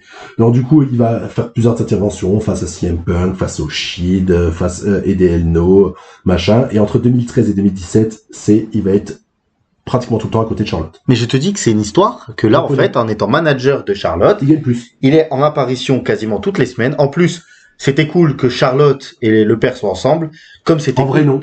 Pour moi, non. Avec le recul, non. Mais... C'était cool qu'elle le dégage. Oui. Voilà. C'est ça. C'est ce que j'allais dire. C'était cool qu'elle le vire. Parce qu'en fait, en plus, il commence à devenir gênant pour moi. Oui, mais... Il commence à devenir vraiment pas relevant à la télé. Le seul moment vraiment intéressant où il était, je trouve, relevant et cool, c'est quand Charlotte affronte Natalia à NXT. Et t'as Bret Hart contre Ric Flair. Mais je suis d'accord avec toi dans ce que tu dis. Avec le recul, c'est peut-être pas génial. Mais d'un autre côté, si t'as le fils de Triple H qui commence à faire du catch, est-ce que tu crois pas que sur les premiers trucs, on va avoir Triple H avec lui? Tu vois ce que je veux dire? T'as la chance d'avoir Ric Flair et la fille de Ric Flair dans dans la même fédération, bah tu les mets ensemble. C'est ça. Et après tu le fais dégager. Ouais, bah ils le feront, hein, ouais, au bout d'un moment le trahira, ou Flair redeviendra face. Il y a le segment horrible de la rivalité entre Charlotte et Paige, où en fait on n'avait pas prévenu Ric Flair qu'on allait parler de son fils mort. Oui, ça c'est de la merde. Ça c'est vraiment de la merde, hein. Et donc, je me rappelle aussi de l'image de Flair en pleurs quand Charlotte elle a son titre. Oui, c'est ça. Ça ouais. c'est magnifique. Ouais, ça c'est cool, ouais. L'image. Voilà, avant de partir sur les trucs un peu intéressants, je fais un medley, je dis pas les dates, on s'en fout. Il y a cette horrible rivalité entre Charlotte et Lacey Evans, où en fait, avant que Lacey Evans parte parce qu'elle est enceinte, ils disent que Flair c'est le père. Ouais. Catastrophique. Il y a eu le délire. C'est tellement plus 2026. Voilà, il y a le délire avec Becky Lynch où il l'embrasse de force, et qu'en plus ça a amené un problème backstage plus tard, où en fait il a fait un caca nerveux parce que Becky Lynch a pris le nom The Man, qui était l'un de ses surnoms. Ça a amené à rien, et après il a dit non, j'accepte que Becky Lynch ait ce surnom, non, on t'a mis un autre billet sur la table, on a dit tais-toi en fait. Ferme ta gueule, c'est bon, voilà, arrête de te plaindre. Il va servir au dernier run de Batista. Oui. Ramener à la retraite de Batista. Oui. Où en fait, lors de l'anniversaire de Ric Flair de ses 70 ans, Batista va l'attaquer pour pouvoir défier Triple H. Oui, alors que c'est complètement débile si tu prends l'ordre de la rivalité, alors que ça devrait être le contraire en fait. Parce que Triple H n'a jamais battu Batista, et c'est Batista qui veut un match contre Triple H. Et voilà, il veut son dernier match face à Batista. Face à Triple H, alors qu'en fait, ça aurait dû être le contraire en fait. Voilà. Triple H qui explose Ric Flair en lui disant, en ressortant les mots du Taker, c'est ce qu'on a dit tout à l'heure. Ouais. Batista, pardon, qui explose, voilà. J'ai ton attention maintenant. C'est ça. Il va faire un dernier passage durant l'ère Covid, pour pusher le Orton durant la période Covid, qui va mettre des punkies à tout le monde. Ouais, il en reprend un. Ouais, il en reprend un. Et comme on a dit, le dernier truc, c'était la rivalité avec les Evans, et en 2021, il quitte WWE. Ouais, puis il continue. Et ben il va continuer. Parce que c'est pas fini. Voilà, on va finir sur le Ric Flair Last Match et ces dernières années, donc de 2021 à 2024, on va parler comme ça. Ouais. Donc il va apparaître à la Triple A, faire beaucoup d'apparitions dans plusieurs fédérations, donc du coup la Triple A qui n'était pas encore sous WWE, on le rappelle, hein, pour être aux côtés de l'ex de Charlotte. Ouais. Donc en fait il va être manager de Andrade l'Idolo. D'accord. Oui, voilà, ouais. Donc du coup il va apparaître beaucoup, il sera justement le manager attitré du match entre Andrade et Kenny Omega à la Triple A pour le titre de Mega Champion. Il va faire que d'intervenir, donc il est pas catcheur, mais il faut qu'il fasse des trucs. Il va mettre des Azatemi, il va mettre des figures for backlog, il continue, hein, alors que le mec a plus de 70 piges. Arrête quoi. Arrête. Et il va faire un retour à la NWA, parce qu'en fait il y a les choix NWA. Il va faire un retour là-haut, donc pour essayer de boucler la boucle. Hein. Ouais. Et il va se faire introniser au Hall of Fame de la NWA Ah non, c'est son première apparition à la NWA depuis 2008. Parce qu'en 2008. Oui, il avait eu les problèmes judiciaires avec la NWA, ce que tu disais tout à Voilà, l'heure. c'est ça. Donc là, il fait de nouveau une apparition. Et ça va lancer la rivalité pour son dernier match. Donc du coup, ils vont baptiser ce show-là Ric Flair Last Match. Donc le 31 juillet 2002 à Nashville. 2022, donc à 73 ans, alors qu'il avait déjà full problème de santé, des insuffisances rénales, des difficultés majeures, il va quand même y aller. Et beaucoup de gens, déjà tous les fans disaient arrête, d'autres catcheurs disaient c'est n'importe quoi. Et en fait, ça va être une rivalité face à deux mecs qu'il a connu très bien la TNA, et deux mecs qui connaissent bien, Jay Lethal et Jeff Jarrett. Donc le match, ça va être un match par équipe entre Ric Flair et Andrade contre Jay Lethal et Jeff Jarrett. Je l'ai vu ce match, c'est pas bien. Et puis c'est dans ce match-là où il feint. C'est ça. Enfin, où on sait pas, mais tu penses que c'est un work, où il dit qu'il fait semblant d'avoir une crise cardiaque. C'est ça, c'est exactement ça. C'est à chier. C'est à chier. Donc Merci. du coup, le match, il est que des références de Nature Boy, hein, tu vois, c'est que des figures forts, des surpassements par-dessus la troisième, sur le dos, des chops, des machins, du blading, plus savoir quoi en foutre, vraiment que des trucs hommage fan service. Il gagne le match, mais dans le match, déjà il révèle qu'il a perdu 2 fois connaissance durant le match. Ouais. Il le dit lui-même, donc laisse tomber quoi. Et c'est surtout qu'il joue une fausse crise cardiaque, sauf qu'ils disent que certains disent que c'est vrai, d'autres Ça on sait pas. on sait pas. Et le pire, c'est quelques semaines après le show. Donc du coup, c'est là où on arrive dans la descente aux enfers de Ric Flair. J'avais déjà fait un pétage de plomb sur lui lors d'un live. Hein. Oui. En 2022, donc le 26 septembre, c'est les célébrations de ses 50e anniversaire de ses débuts en fait. Ok. Voilà. Il a dit, je ne prendrai jamais ma retraite. Oui, non, mais là, il y a même eu des rumeurs comme quoi il serait pas contre aller au Royal Rumble, là. Ouais, c'était à ce moment-là, je crois. Et donc, du coup, en fait, il refait le même angle qu'il avait dit en 2007, j'en prendrai jamais ma retraite. Sauf que, il explique derrière, il se rattrape en lui disant, non, mais mec, arrête, tu vois. Et il avait dit, non, mais je veux plus remonter dans le ring, mais j'aimerais parfois, refaire, si je pouvais, je referais mon dernier match dans les meilleures conditions. Mais en fait, c'est plus possible que tu fasses des meilleures conditions, hein. Plus le temps va passer, moi, les conditions sont bonnes. Et en 2025, janvier 2025, il affirme que par contre, il ne sera plus jamais. Mais il était temps. Il est très temps. Et l'un des derniers trucs qu'il va faire un peu sympa, c'est que il va un peu participer au dernier run de Sting à la UW. Il va apparaître à ses côtés, en fait, lors de son match de retraite aussi, non? Dans ce match de retraite, Ric Flair sera là pour le dernier match de Sting. Il sera là aussi lors du dernier match du Great Muta, il me semble, au Japon. Donc il fera quelques apparitions, mais la UW l'ont pas fait catcher, ni il va juste prendre des super kicks des Young Bucks ou un truc comme ça, tu vois. Il va juste faire quelques physicalités, mais pas catcher. Et actuellement, il est signé à UW. En fait, le contrat de légende, il l'a à la UW. D'accord, donc il fait des trucs promotionnels pour la UW. Sauf que là, on le voit plus trop. Il a signé en 2023, je crois. Donc du coup, comme je dis, il va faire plusieurs apparitions et tout ça. Et actuellement, on sait pas s'il est sous contrat. Voilà, c'est le dernier truc que j'ai noté. On sait pas s'il est sous contrat là-haut. Mais il y en a qui disent qu'en 2024, il aurait quitté. Mais il y a des informations qui disent qu'il y est toujours. Et en 2025, c'est confirmé, fin 2025, il était toujours sous contrat à UW. Et il est revenu faire un micro-retour pour rendre un hommage à Mongo. Décès de Mongo, ouais. Décès de Mongo. Et là, depuis les derniers temps, avec tous ces problèmes de blessures, de maladies, de machin, il ne fait plus d'apparition à la télé. D'accord, bah c'est pas plus mal. Voilà, et là j'ai fait le tour des apparitions et tout ça. Merci, parce que franchement, on a quand même fait beaucoup de travail sur Ric Flair. Mine de rien, quand même, c'est impressionnant. Donc on est quasiment à 5 heures. Si on cumule tout cumulé, donc je vais la mettre en une seule vidéo, histoire de faire plaisir aux gens. Mais merci, parce que c'était vraiment très intéressant de parler de ce catcheur-là. Catcheur qui est... Alors, cette période qu'on a traitée dans cette émission, je pense que les gens la connaissaient un peu plus. Oui. Mais au moins, on a été très près. On a essayé d'être le plus précis possible. Voilà. J'ai vraiment aimé et je pense qu'on va se tourner vers très prochainement encore sur quelques émissions un petit peu tranquillou. Taper 2. Ouais. Peut-être encore une unpopular opinion, j'aimerais bien. Avant de passer vers la prochaine saison et vers certainement Edge Style et peut-être un autre gros nom, on va réfléchir à ça. Cette saison-là, elle a fini aussi peut-être sur l'histoire autour du catch ou ça, oui, c'est vrai qu'on a aussi encore l'histoire du catch. C'est vrai que j'ai oublié cette partie-là. Je suis pressé de faire la partie 2 parce que tout ce qui est NWA, ça me passionne. Oui. Voilà. Mais ça y est, je te remercie. Je t'en prie. Je te dis à très bientôt. Merci pour ta pertinence, merci pour ta présence. Et ceux qui écoutent cette émission aujourd'hui, le lundi 7, il y a l'émission, il y a demain, il y a ton live avec l'actu. Voilà. Merci à vous les amis. Salut. Salut.